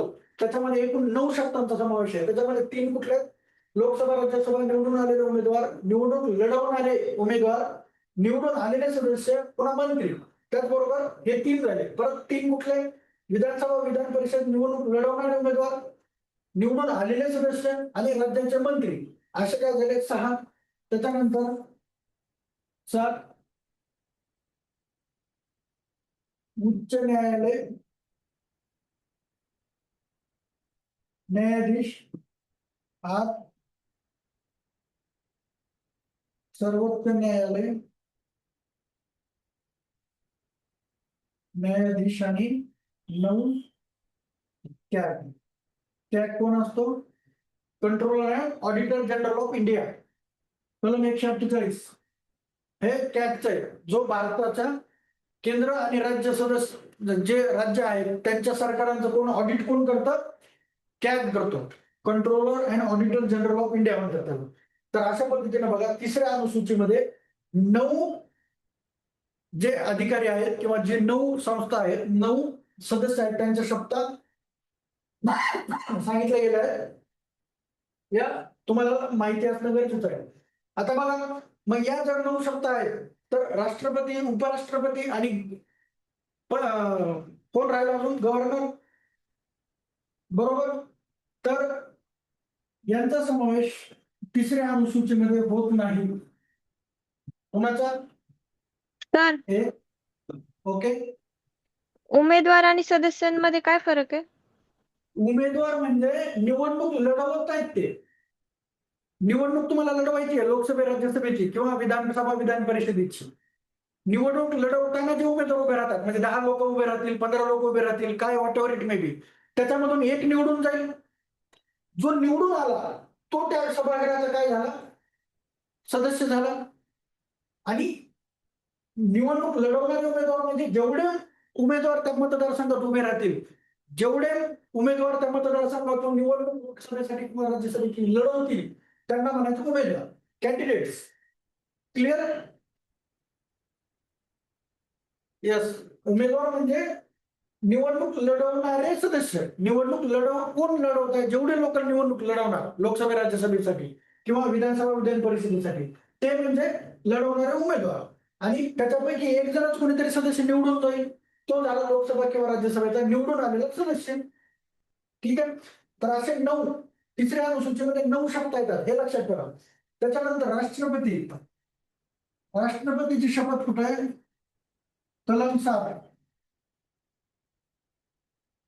क्लिअर? आपण काय बघितलं की राष्ट्रपती, उपराष्ट्रपती,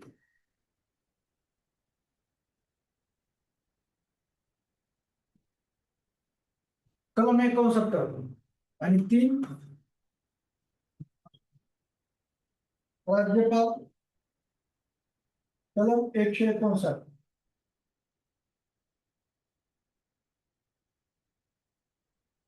हे लक्षात ठेवा की ही जी शपथ आहे ते तिसऱ्या अनुसूचीमध्ये येत नाहीत. क्लिअर? तिसऱ्या अनुसूचीमध्ये 9 शपथ आहेत, हे आपण पाहिलं. राष्ट्रपती, उपराष्ट्रपती आणि राज्यपाल यांची शपथ तिसऱ्या अनुसूचीमध्ये नाही, हे लक्षात ठेवा. मग कुठे येते? राष्ट्रपतीची शपथ कलम 60 नुसार घेतली जाते. कलम 60 मध्ये राष्ट्रपतीची शपथ सांगितली गेली. राष्ट्रपती कुठल्या पद्धतीची शपथ घेईल? उपराष्ट्रपती कलम 69 मध्ये शपथ त्यांची आहे आणि राज्यपालांची शपथ कलम 159 मध्ये आहे. त्याच्यामुळे हे लक्षात ठेवा, यांच्या शपथा तिसऱ्या अनुसूचीमध्ये नाही. याच्यावर पण बऱ्याच वेळेला प्रश्न विचारला गेलेला आहे. क्लिअर? समजलं हे? चला पुढे जाऊया. आता तुम्ही सदस्य, लोकसभा राज्यसभेचे सदस्य म्हणून निवडून आला तर तुमचा पगार किती असेल? त्याच्या आधी तुम्हाला एक संकल्पना माहिती असणं गरजेचं आहे. Charge expenditure. काय असतं चार्ज एक्सपेंडिचर? म्हणजे भारित खर्च. चार्ज एक्सपेंडिचर, भारित खर्च म्हणजे काय? आता बघा, आपण खर्च करतो, आपलं कसं असतं, एक काहीतरी बँकेचं अकाउंट आहे,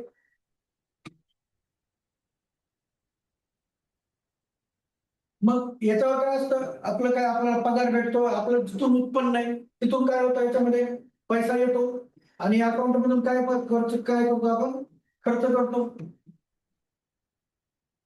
बरोबर, क्लिअर आहे. आपलं एक बँकेत अकाउंट असतं, आपल्या उत्पन्नातून त्याच्यामध्ये पैसा येतो आणि त्याच्यामधून आपण काय करतो, खर्च करतो. तसंच शासनाचे ज्या वेळेस शासनाचा विचार करतो, शासनाचं पण काहीतरी अकाउंट असेल, बरोबर, त्यालाच काय म्हणतात, कन्सॉलिडेटेड फंड ऑफ इंडिया. भारताचं शासनाचं जे अकाउंट आहे त्याला म्हणतात consolidated fund of India. Consolidated fund of India मध्ये काय होतं, उत्पन्न. आता शासनाला उत्पन्न कुठून भेटणार, कर्ज आहे, कर आहे, बरोबर. कराच्या माध्यमातून लोक जे कर भरतात ते कुठं जाणार, शासनाचं. ते उत्पन्न शासनाचं. जे शासन कर्ज घेतात ते पण काय शासनाचं उत्पन्न आहे ते. आणि शासनाचा खर्च काय असतो, शासन काय करतं, वेगवेगळ्या योजना असतात त्याच्यावर खर्च करतात, पुन्हा कर्जाची परतफेड करतात, व्याज कर्जावर घेतलेलं हे द्यावं लागतं. मग हा काय झाला, कन्सॉलिडेटेड फंड ऑफ इंडिया म्हणजे काय, कर्जाचा भारतीय शासनाचा काय झाला, तो अकाउंट झाला. त्याच्यामध्ये उत्पन्न येणार आणि त्याच्यामधून खर्च होणार. म्हणजे चार्ज एक्सपेंडिचर म्हणजे याच्यावर जर याच्यामधून होणारा खर्च,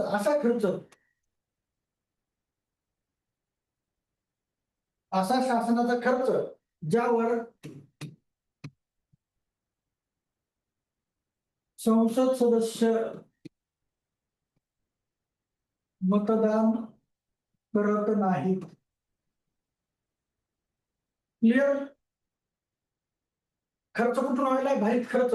भारित म्हणजे काय, चार्ज एक्सपेंडिचर.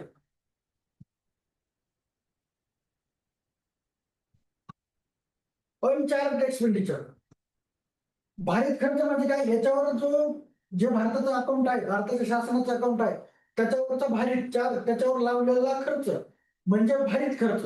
म्हणजेच काय, भारित खर्च काय असेल, असा खर्च ज्याच्यावर संसद सदस्य मतदान करू शकतात का करू शकत नाही. जर तो अनचार्ज असेल, अभारित असेल, तर त्याच्यावर संसद सदस्य मतदान करत नाहीत. आणि जो भारित खर्च असेल तर काय त्याच्यावर मतदान करू शकतात. समजते तुम्हाला हे काय, क्लिअर आहे. आपण काय बघितलं, हे शासनाचं अकाउंट आहे.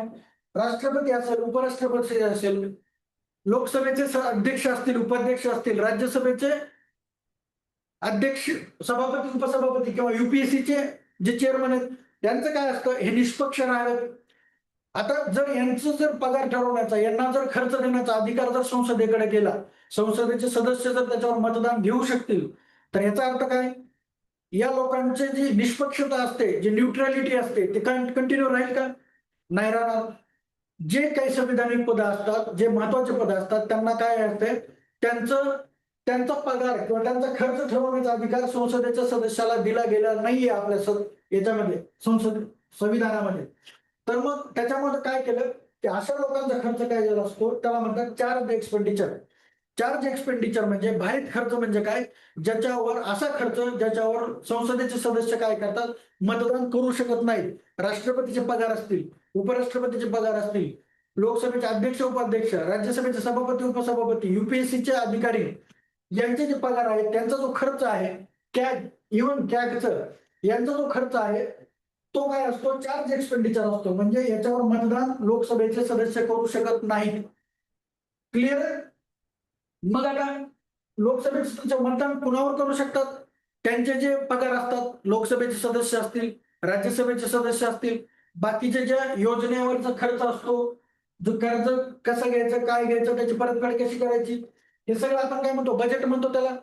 बजेटवर मतदान मात्र काय करू शकतात, संसदेचे सदस्य, लोकसभेचे, राज्यसभेचे मतदान घेऊन त्याला मान्यता देऊ शकतात. मात्र जो भारित खर्च असतो त्याच्यावर संसदेचे सदस्य काय करतात, मतदान करत नाहीत.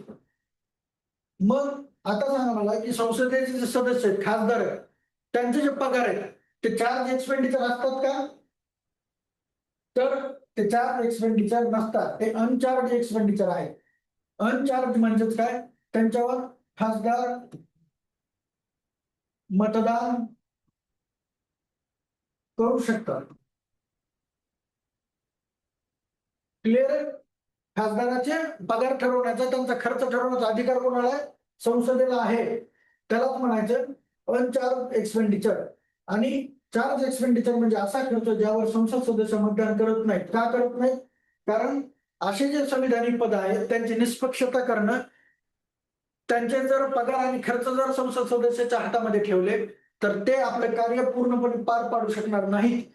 असं गृहीत धरून काय केले, काही सदस्यांचं, काही जे अधिकारी आहेत, राष्ट्रपती असेल, उपराष्ट्रपती असेल, एक्झाम्पल, त्यांचे खर्च संसद सदस्य त्याच्यावर मतदान करत नाहीत. असं म्हणतात त्याला charge expenditure on consolidated fund of India. Clear आहे? तर आता लक्षात ठेवा की खासदाराचे जे पगार असतात ते चार्ज एक्सपेंडिचर नसतात, अनचार्ज एक्सपेंडिचर आहेत. भारतामध्ये लोकसभा आणि राज्यसभेचा खासदार म्हणून जर तुम्ही निवडून आला तर तुम्हाला काय भेटतं? जवळपास 1,00,000च्या आसपास तुम्हाला पगार भेटतो आणि त्याचबरोबर तुम्हाला इतर खर्च देखील मिळतात. क्लिअर आहे?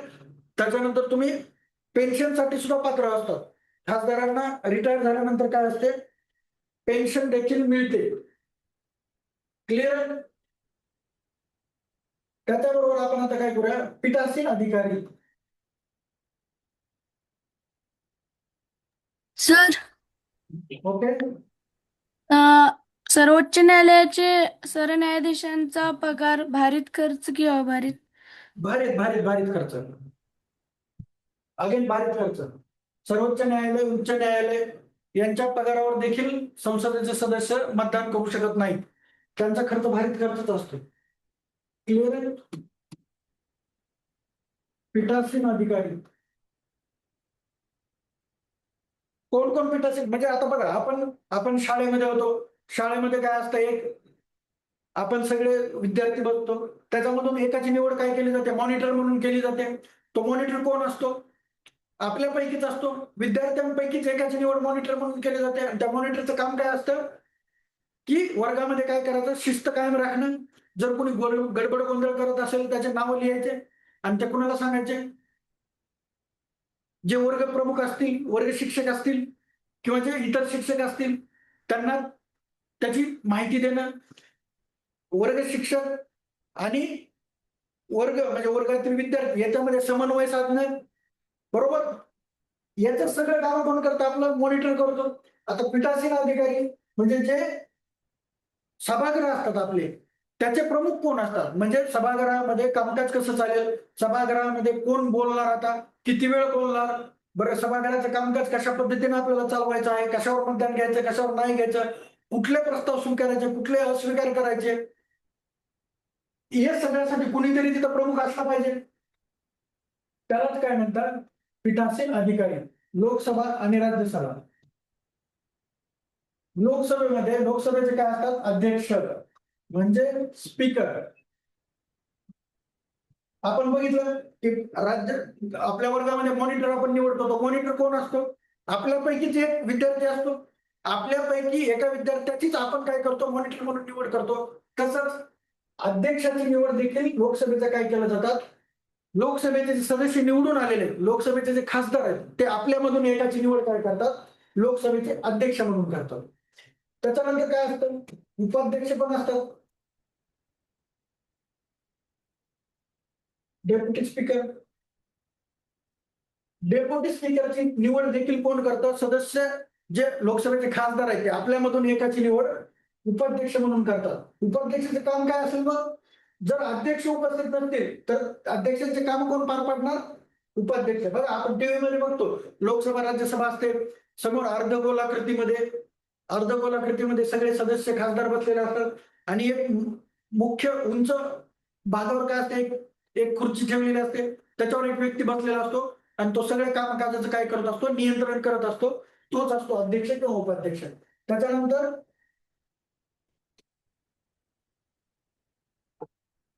Panel of chairperson. 10 सदस्य. पॅनल ऑफ चेअरपर्सन याची काय होतं? याची नेमणूक केली जात नाही. याची काय करतं? याची निवड केली जात नाही. याची काय करतं? नेमणूक होते. कोण करतं यांची नेमणूक? अध्यक्ष. जर अध्यक्ष नसतील तर ते कामकाज कोण पार पाडेल? उपाध्यक्ष. जर उपाध्यक्ष पण नसतील तर एक पॅनल ऑफ चेअरपर्सन तयार केलेलं असतं. पॅनल ऑफ चेअरपर्सन मध्ये किती सदस्य असतात? 10 सदस्याची नेमणूक केलेली असते. तर 10 सदस्याची नेमणूक कोण करतं? अध्यक्ष करतो. नॉमिनेटेड नेमणूक असते, यांची निवडणूक होत नाही. जर अध्यक्ष पण नसतील, उपाध्यक्ष पण सभागृहामध्ये नसतील तर त्यावेळेस या 10 सदस्यापैकी कुठलाही सदस्य काय करू शकतो? पीठासीन अधिकारी म्हणून कार्य करू शकतो. क्लिअर? आता बघा, याच्यामध्ये 2 गोष्टी लक्षात ठेवायच्या. अध्यक्ष आणि उपाध्यक्ष उपस्थित नसणे आणि अध्यक्ष आणि उपाध्यक्षाचं पद रिक्त असणे. अध्यक्ष आणि उपाध्यक्ष उपस्थित नसणे म्हणजे काय? आज उपस्थित नाही आहेत ते, 2 दिवसांनी येतील, उद्या येतील, परवा येतील, काही दिवसांनी येतील, हे झालं अनुपस्थिती. अनुपस्थित नसतील तर पॅनल ऑफ चेअरपर्सन म्हणून एक सदस्य काय करेल? पीठासीन अधिकारी म्हणून कार्य करेल. पण अध्यक्ष आणि उपाध्यक्ष यांचं पद रिक्त आहे. रिक्त म्हणजे काय? त्या पदावर सध्या कुणीच उपलब्ध नाहीये, अनुपस्थित नाहीयेत, ते अब्सेंट नाहीयेत, ते पदच रिक्त आहे. अध्यक्ष पण सध्या कुणी नाहीये, उपाध्यक्ष पण सध्या कुणीच नाहीये, तर त्याला म्हणायचं ते रिक्त पद आहे. आणि जर असं रिक्त पद असेल तर मात्र पॅनल ऑफ चेअरपर्सन म्हणून सदस्य पीठासीन अधिकारी बनू शकत नाही. हे लक्षात ठेवा. परीक्षेमध्ये अनेकदा विचारले, ते अध्यक्ष आणि उपाध्यक्ष अनुपस्थित असतील, अब्सेंट असतील, पण ते पदावर आहे, आता सभागृहामध्ये उपलब्ध नाहीयेत, त्यावेळेस मात्र पॅनल ऑफ चेअरपर्सन मधून एक सदस्य काय होईल? पीठासीन अधिकारी म्हणून काम करेल. मात्र अध्यक्ष आणि उपाध्यक्ष जर रिक्त असेल अशा वेळी मात्र पॅनल ऑफ चेअरपर्सन मधून कुणीही व्यक्ती काम करू शकत नाही. त्यावेळेस काय होईल? राष्ट्रपती सांगेल तो सदस्य काय करू शकेल? पीठासीन अधिकारी म्हणून कार्य करू शकेल. 2 गोष्टी लक्षात ठेवा. अध्यक्ष आणि उपाध्यक्षाचं पद म्हणजे अनुपस्थित असणं आणि पद रिक्त असणं. अनुपस्थित असतील तर मात्र याच्यामधून एक सदस्य पीठासीन अधिकारी होईल. जर रिक्त असेल, ते पदच रिक्त असेल तर मात्र राष्ट्रपती सांगेल तो सदस्य काय करेल? पीठासीन अधिकारी म्हणून कार्य करेल. त्याचबरोबर बघा, राज्यसभेचा सभापती म्हणजे चेअरमन. राज्यसभेचा सभापती कोण असतो? आपण बघितलं होतं, उपराष्ट्रपती. उपराष्ट्रपती हे राज्यसभेचे काय पदसिद्ध सभापती असतात, आपण बघितलं होतं. परत उपसभापती म्हणजे व्हाईस डेप्युटी.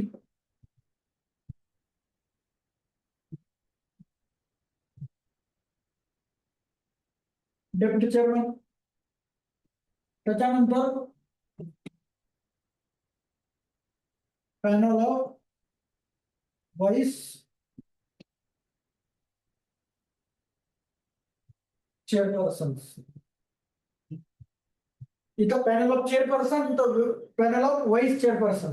यांची नेमणूक कोण करतो? सभापती करतो. 10 सदस्याची नेमणूक. यांची निवड होत नाही. सभापतीची निवडणूक होते का?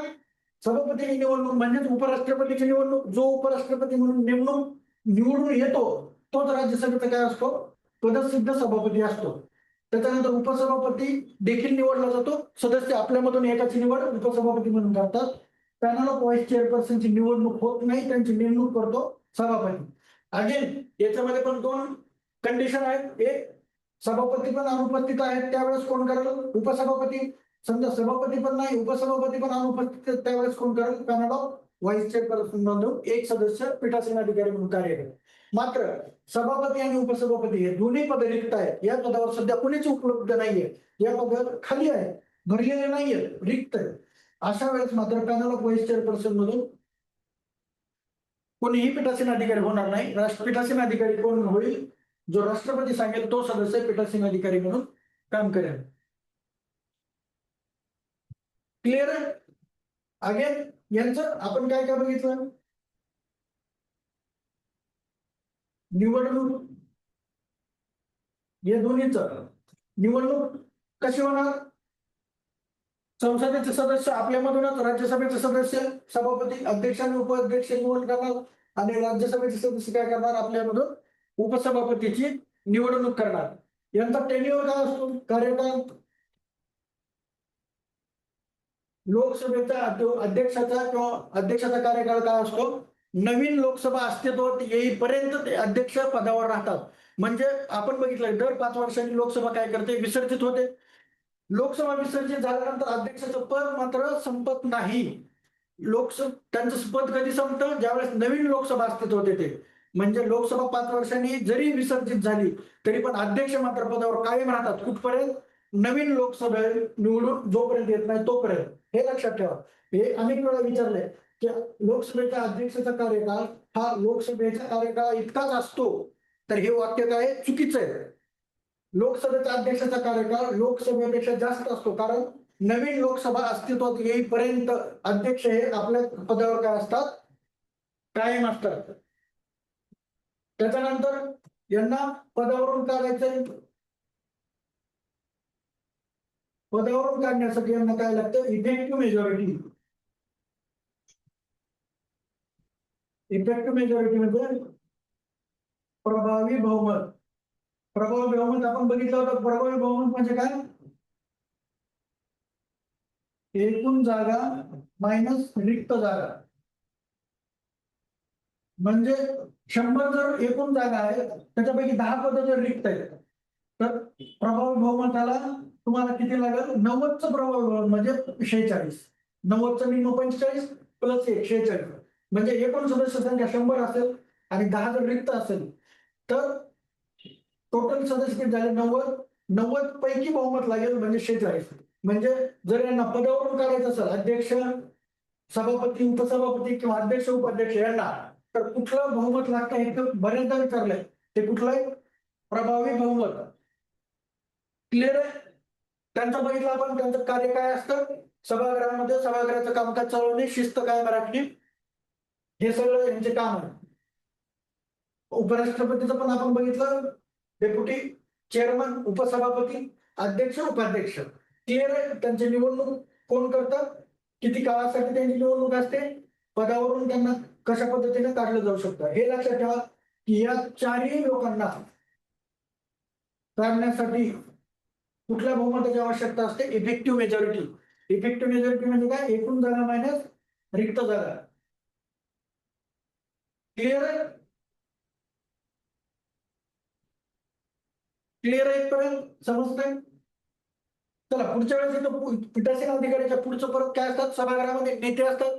सभागृहाचे नेते कोण असतात, इथून आपण पुढे सुरुवात करूया. आतापर्यंत जे शिकवलं ते लक्षात ठेवत जा, म्हणजे कसं पुढे कंटिन्यू करायला आपल्याला सोपं जातं. आतापर्यंत जे शिकवलं त्याचा सराव करा, अभ्यास करा, रिव्हिजन टाका. पुढच्या गोष्टी पटपट पटपट तुम्हाला समजून येतील. जर मागच्या गोष्टी पाठ नसतील किंवा लक्षात नसतील तर पुढच्या गोष्टी समजायला थोडं अवघड जातं. मग परत आपला वेळ पण त्याच्यामध्ये परत परत सांगण्यामध्ये जातो. त्याच्यामुळे या सगळ्या गोष्टी नोट डाऊन करत जा, रिव्हिजन करा, त्याच्याशिवाय हे लक्षात राहत नाही. मी सांगितलं कलम, घटना दुरुस्ती, वेगवेगळे खटले, हे पण महत्वाचं आहे. वेगवेगळ्या ठिकाणी मी सांगतोय ते लक्षात ठेवा आणि त्याच्यावर लिहून ठेवून परत त्याचे रिव्हिजन करण्याचा प्रयत्न करा. ठीक आहे.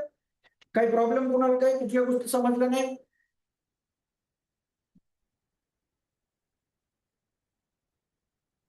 ठीक आहे. मग आपण थांबूया का, चालतंय. ओके, चलो बाय.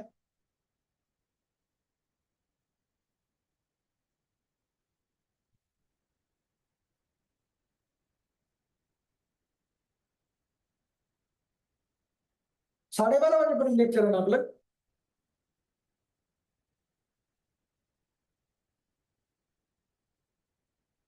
येस, नाही नाही सॉरी, कंटिन्यू करूया. मला वाटलं 12 पर्यंत लेक्चर आहे.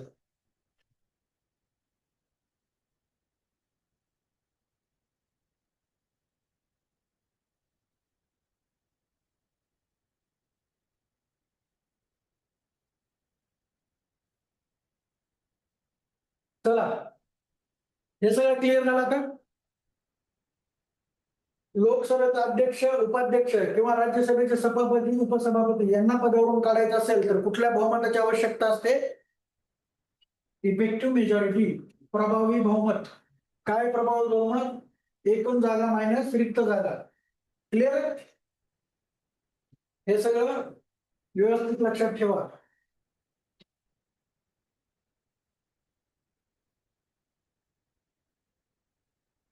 परत आपण बघितलं होतं की अध्यक्ष उपाध्यक्ष आणि सभापती उपसभापतीचे यांचे खर्च कशावर असतात? भारित खर्च असतात.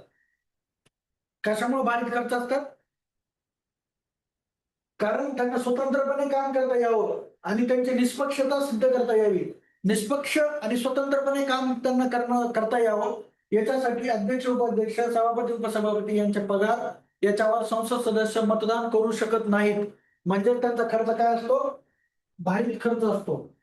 हे पण लक्षात ठेवा. त्यांचं कार्य पण आपण बघितलं. त्यांचं कार्य काय असतं? त्यांचा कार्यकाळ काय असतो? या सगळ्या गोष्टी लक्षात ठेवा. क्लिअर आहे? त्याच्यानंतर आपण बघूया सभागृह नेते.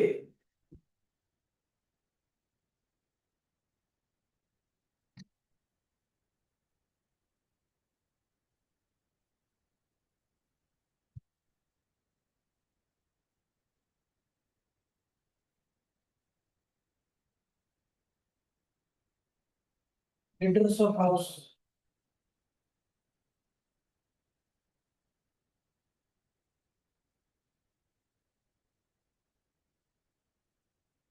सभागृहाचे नेता कोण असतं?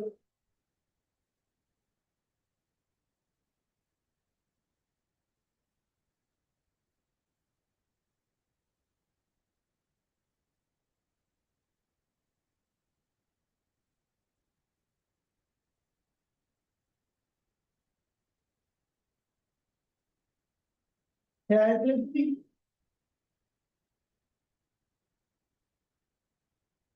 Leader of opposition, leader in the house, सभागृहाचा नेता, विरोधी पक्ष नेता. आता समजा लोकसभा आहे.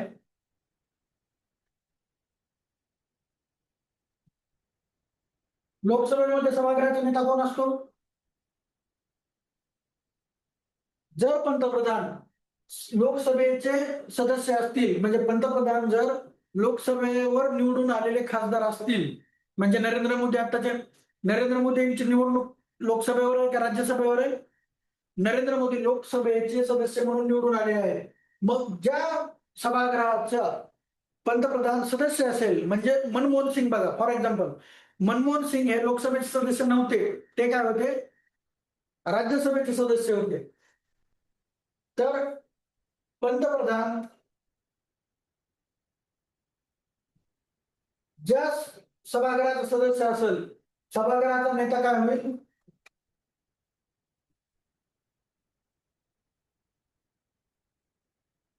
जर पंतप्रधान सदस्य असतील तर ते सभागृहाचे नेते असतील. जर पंतप्रधान राज्यसभेचे सदस्य असतील तर ते राज्यसभेच्या सभागृहाचा नेता कोण असेल? तर तो पंतप्रधान असेल. मनमोहन सिंग राज्यसभेचे सदस्य होते. मग राज्यसभेचे मनमोहन सिंग पंतप्रधान असताना राज्यसभेचा सभागृह नेता कोण असेल? मनमोहन सिंग. नरेंद्र मोदी आहेत, ते लोकसभेचे सदस्य आहेत. मग पंतप्रधान जर लोकसभेचे सदस्य असतील तर लोकसभेतील सभागृहाचा नेता कोण असेल? पंतप्रधानच असेल. क्लिअर आहे? पंतप्रधान ज्या सभागृहाचे सदस्य असतील त्या सभागृहाचा सभागृह नेता हा पंतप्रधान असतो. तर विरोधी पक्ष नेता, बरोबर, विरोधी पक्ष नेत्याचं पद असतं लीडर ऑफ ऑपोजिशन म्हणतो आपण त्याला. सध्या लोकसभेतील विरोधी पक्ष नेता कोण आहे? राहुल गांधी. तर विरोधी पक्ष नेता म्हणजे असं एक प्रथा पडलेली आहे की एकूण जागांपैकी 10% जागा मिळवणारा राजकीय पक्ष काय करतो? एकाची नेमणूक काय करतो? विरोधी पक्ष नेता म्हणून करतो. क्लिअर आहे? आणि त्याला मान्यता कोण देतो? जो अध्यक्ष किंवा उपाध्यक्ष असतो. सभागृहाचा जो अध्यक्ष बघितला आपण, स्पीकर लोकसभेचा किंवा व्हाईस चेअरमन सभापती कशाचा? राज्यसभेचा. राज्यसभेचा सभापती किंवा लोकसभेचा अध्यक्ष काय करतो? विरोधी पक्ष नेत्याला मान्यता देत असतो. मग तो कुठल्याही विरोधी पक्ष नेत्याला मान्यता देईल का? तर नाही. त्याची अट काय? एकूण जागांपैकी 10% जागा मिळवणारा राजकीय पक्ष असावा आणि त्या राजकीय पक्षानं जर अध्यक्षाकडे लोकसभेमधील किंवा सभापतीकडे राज्यसभेमध्ये शिफारस केली यांची नेमणूक राजकीय विरोधी पक्षनेता म्हणून करण्यात यावी, तर अशा सदस्याची नेमणूक काय केली जाते? विरोधी पक्षनेता म्हणून केली जाते. बघा लोकसभेमध्ये किती जागा आहेत एकूण? 543. 543 पैकी 10% जागामध्ये किती? जवळपास 55 जागा. जर एखाद्या राजकीय पक्षाला लोकसभेमध्ये 55 जागा मिळालेल्या असतील तर काय असतो, त्या राजकीय पक्ष एकाची नेमणूक विरोधी पक्षनेता म्हणून करतील आणि त्याला मान्यता पण देईल अध्यक्ष. क्लिअर? त्याचबरोबर राज्यसभेच्या किती जागा आपण बघितल्या होत्या? 245. मग याचे जवळपास 25. 10% म्हणजे जर राज्यसभेमध्ये तुम्हाला जर विरोधी पक्षाने पद पाहिजे असेल तर कुठल्याही एखाद्या राजकीय पक्षाकडे काय पाहिजे असतं? किमान 25 सदस्य त्याचे निवडून आलेले असावे. तर अशा राजकीय पक्ष काय करू शकतो? एकाची निवड विरोधी पक्षनेता म्हणून करू शकतो आणि त्याला मान्यता कोण देतो? राज्यसभेमध्ये सभापती देतो. क्लिअर आहे?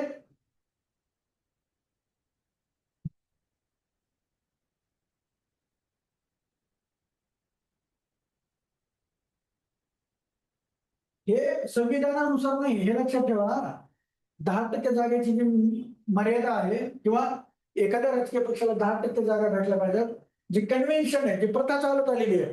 कुठल्याही संविधानामध्ये किंवा कुठल्याही कायद्यामध्ये असं नमूद नाहीये की जर विरोधी पक्षनेता म्हणून तुम्हाला नेमणूक व्हायची असेल तर तुमच्या राजकीय पक्षाला कमीत कमी 10% जागा मिळणं बंधनकारक आहे.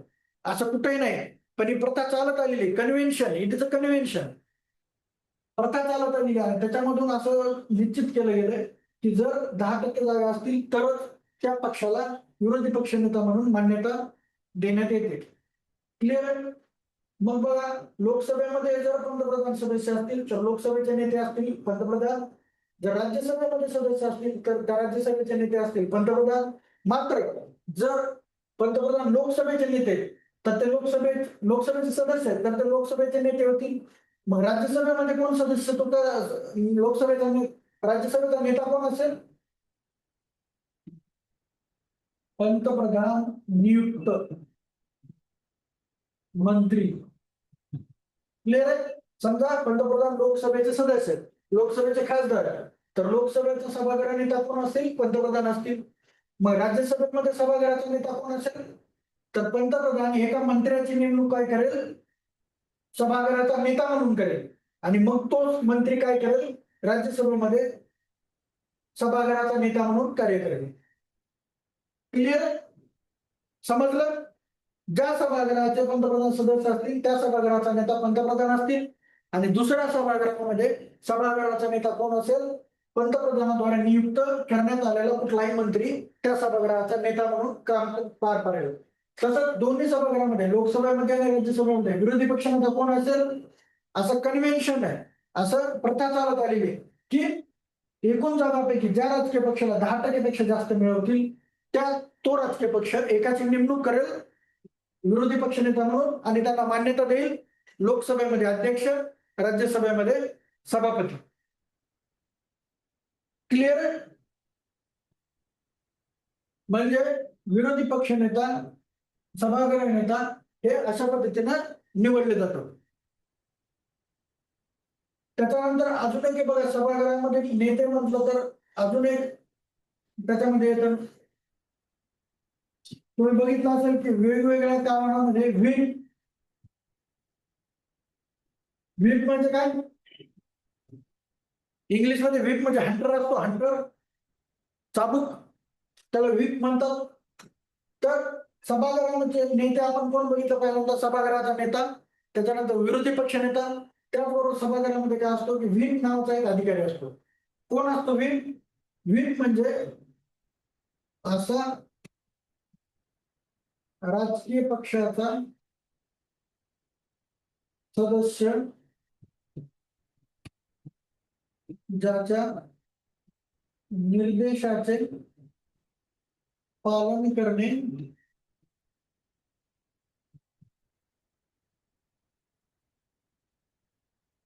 त्या पक्षाच्या सभागृहातील सदस्यावर बंधनकारक असते. क्लिअर? कोण असतो? व्हीप. व्हीप म्हणजे असा राजकीय पक्षाचा सदस्य ज्याची राजकीय पक्ष काय करतो, व्हीप म्हणून नेमणूक करतो आणि त्यानं दिलेले निर्देश जे आहेत त्याचं पालन करणे त्या पक्षाच्या सभागृहातील जे सदस्य आहेत त्याच्यावर बंधनकारक असतं. फॉर एक्झाम्पल, हे हा राजकीय पक्ष आहे, त्याच्या सभागृहामध्ये समजा 30 सदस्य आहेत, तर हे राजकीय पक्ष काय करेल, या 30 सदस्यापैकी एकाची नेमणूक काय करेल, व्हीप म्हणून करेल आणि बाकीचे जे 29 जे सदस्य आहेत सभागृहामध्ये ते कुणाचं ऐकतील, या व्हीपचं ऐकतील. जो व्हीप काय म्हणेल त्याच्यानुसार काय करेल, 29 सदस्य सभागृहामध्ये आपलं कामकाज पार पाडतील. व्हीप जर म्हणेल की तुम्ही या या या बिलाच्या विरोधात मतदान करायचं, तर 29 सदस्य त्या बिलाच्या विरोधात मतदान करतील.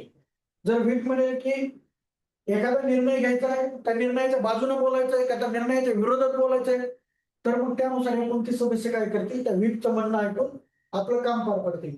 जर व्हीपचं सदस्यांनी ऐकलं नाही तर आपण बघितलं की पक्षांतर बंदी कायदा बघितला होता आपण, 10वी अनुसूची.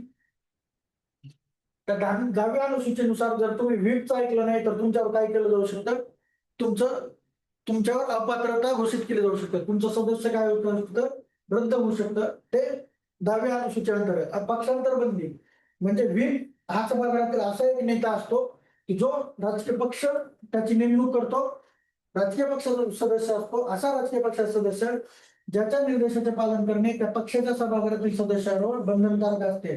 त्याचं जर पालन केलं नाही तर काय होतं, पक्षांतर बंदी कायद्याअंतर्गत तुम्ही अपात्र होऊ शकता. व्हीप एक नाम म्हणून आणि व्हीप एक क्रियापद म्हणून. व्हीप आपण बघितलं एक सदस्य, पक्षाचा सदस्य जो व्हीप म्हणून घोषित केला जातो आणि त्याचं बाकी सगळे काय करतात, पालन करतात. त्याचबरोबर काय असतो, व्हीप क्रियापद म्हणून पण लागू केलं जातं. म्हणजे काय, समजा फॉर एक्झाम्पल पक्ष सभागृहामध्ये एखादा कायदा संमत करण्यासाठी, बिल संमत करण्यासाठी वोटिंग होते, तर त्यावेळेस हा व्हीप काय करतो, व्हीप जारी करतो.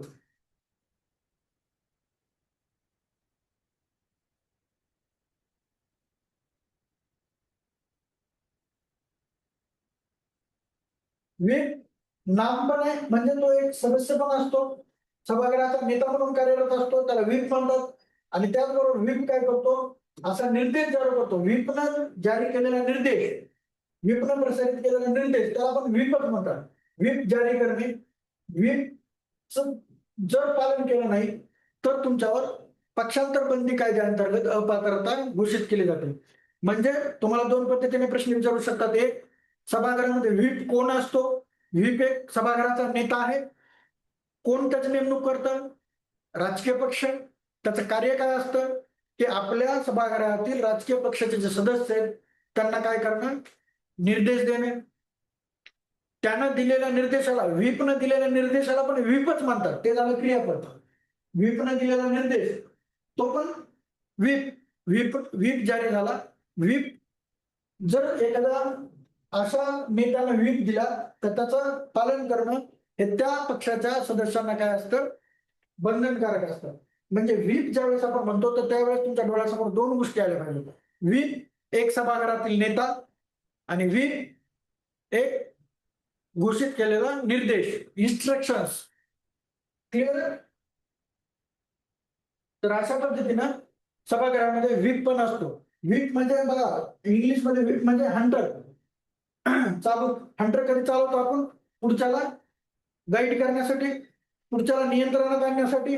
मग व्हीपचं काम पण सभागृहातलं काय, आपल्या पक्षाचे जे सदस्य असतील त्यांना काय करायचंय, त्यांना मार्गदर्शन करायचंय, त्यांना निर्देश द्यायचे आणि त्याचं पालन कोण करणार, त्या पक्षाचे सदस्य करणार.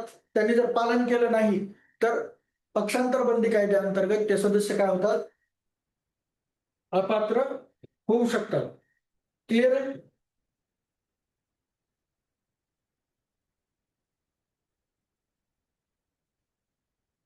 आपण विरोधी पक्षनेता पाहिलं होतं. विरोधी पक्षनेता पहिलं जर 1952, परत 1957, 1962 या जर निवडणुका बघितल्या तर त्या निवडणुकामध्ये कुठल्याही राजकीय पक्षाला 10% जागा भेटल्याच नव्हत्या. म्हणजे काँग्रेस सोडता, काँग्रेसला एवढी बहुमत भेटायचं त्यावेळेस नेहरू पंतप्रधान होते. 52, 57, 62 ची निवडणूक, तिन्ही निवडणुकामध्ये काय झालं, काँग्रेसला इतक्या जागा मिळाल्या की दुसऱ्या कुठल्याही राजकीय पक्षाला 10% जागा पण मिळाल्या नव्हत्या. आणि म्हणून काय त्यावेळेस विरोधी पक्षनेताच अस्तित्वात नव्हता. आपण बघितलं होतं 10% जागा राजकीय पक्षाला मिळणं गरजेचं आहे. जर त्यांना आपला विरोधी पक्षनेता म्हणून कुणाची नेमणूक करायची असेल तर पहिल्या 3 निवडणुकामध्ये आपल्या सभागृहामध्ये, लोकसभेमध्ये कुठलाही विरोधी पक्षनेता नव्हता. 1969 मध्ये पहिल्यांदा ज्यावेळेस काँग्रेस पक्षामध्ये फूट पडली, 1966 मध्ये काय होतात, इंदिरा गांधी पंतप्रधान होतात आणि 1969 मध्ये आपण बघितलं होतं की राष्ट्रपतीची निवडणूक लागते. व्ही गिरी, नीलम संजीव रेड्डी हे काँग्रेसचे सदस्य असतात, काँग्रेसचे उमेदवार असतात. मात्र व्ही गिरी यांना अपक्ष म्हणून फॉर्म भरायला लावतात इंदिरा गांधी, आणि इंदिरा गांधी आवाहन करतात आपल्या पक्षाच्या सदस्यांना की तुमच्या अंतरात्म्याच्या आवाजाला ओळखून तुम्ही मतदान करा. म्हणजेच त्यांचा निर्देश होता की काँग्रेस पक्षाचे जे उमेदवार आहेत नीलम संजीव रेड्डी यांना मतदान न करता तुम्ही काय करा, व्ही गिरी यांना मतदान करा.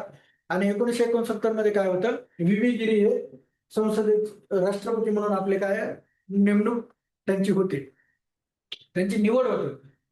डॉक्टर झाकीर हुसेन यांची निवड, यांचं आपण बघितलं तर राष्ट्रपती बघताना की त्यांचं देहावसन, त्यांचा मृत्यू काय झाला होता, राष्ट्रपती असताना झाला होता. त्याच्यानंतर ही निवडणूक लागली होती. याच्यानंतर काय होतं, जे काँग्रेस पक्ष आहे याच्यामध्ये फूट पडते आणि काँग्रेसचे सदस्यत्व लोकसभेमधलं कमी होतं. त्यावेळेस पहिल्यांदा भारताच्या इतिहासात दलबीर सिंग सुहाग यांची विरोधी पक्षनेता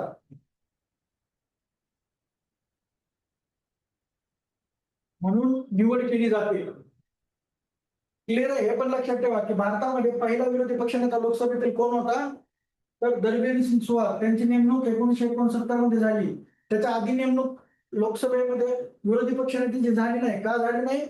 कारण कुठल्याही राजकीय पक्षाकडे 10% मतं नव्हती. ही काही प्रथा चालत आलेली, कुठल्याही कायद्यामध्ये किंवा कुठल्याही संविधानाच्या कलमामध्ये असं दिलेलं नाही विरोधी पक्षनेता म्हणून नेमणूक करण्यासाठी त्या राजकीय पक्षाला 10% जागा मिळणं बंधनकारक आहे.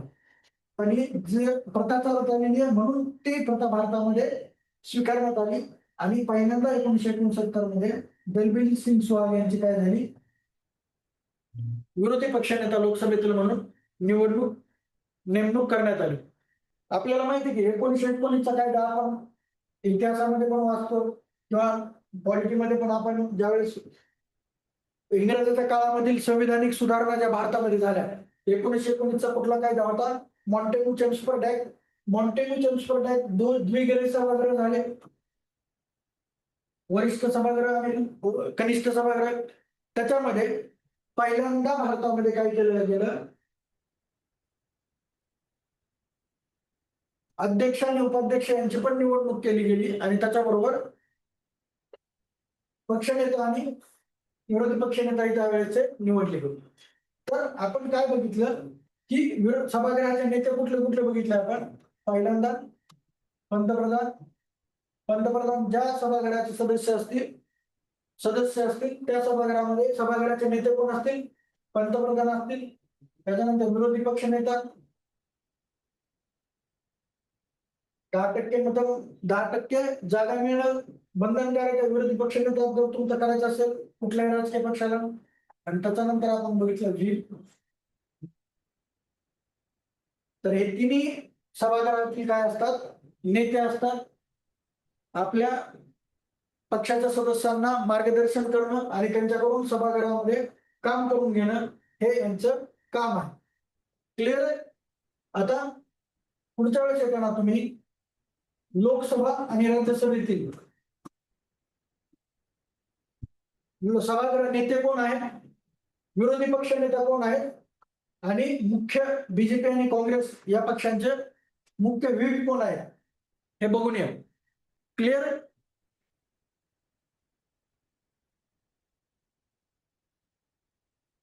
ठीक आहे, आपण त्यावेळेस आता पुढच्या वेळेस बघूया. त्यावेळेस आता पहिल्यांदा आपण काय करतोय, आता हळूहळू लोकसभेमध्ये राज्यसभेमध्ये जातोय.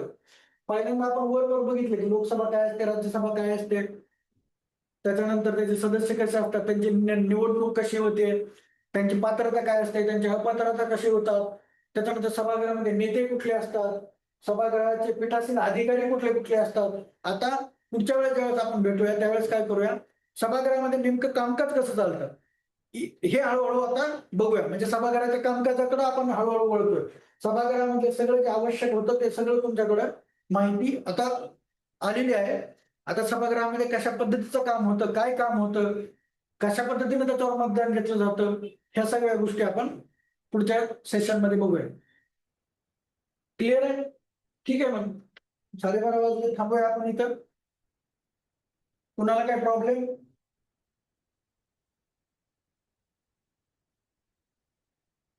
लक्षात येत आहे? क्लिअर? ठीक आहे, मग अभ्यास करा. पुढच्या वेळेस आपण सभागृहातील कामकाज कंटिन्यू करूया. Okay, thank you.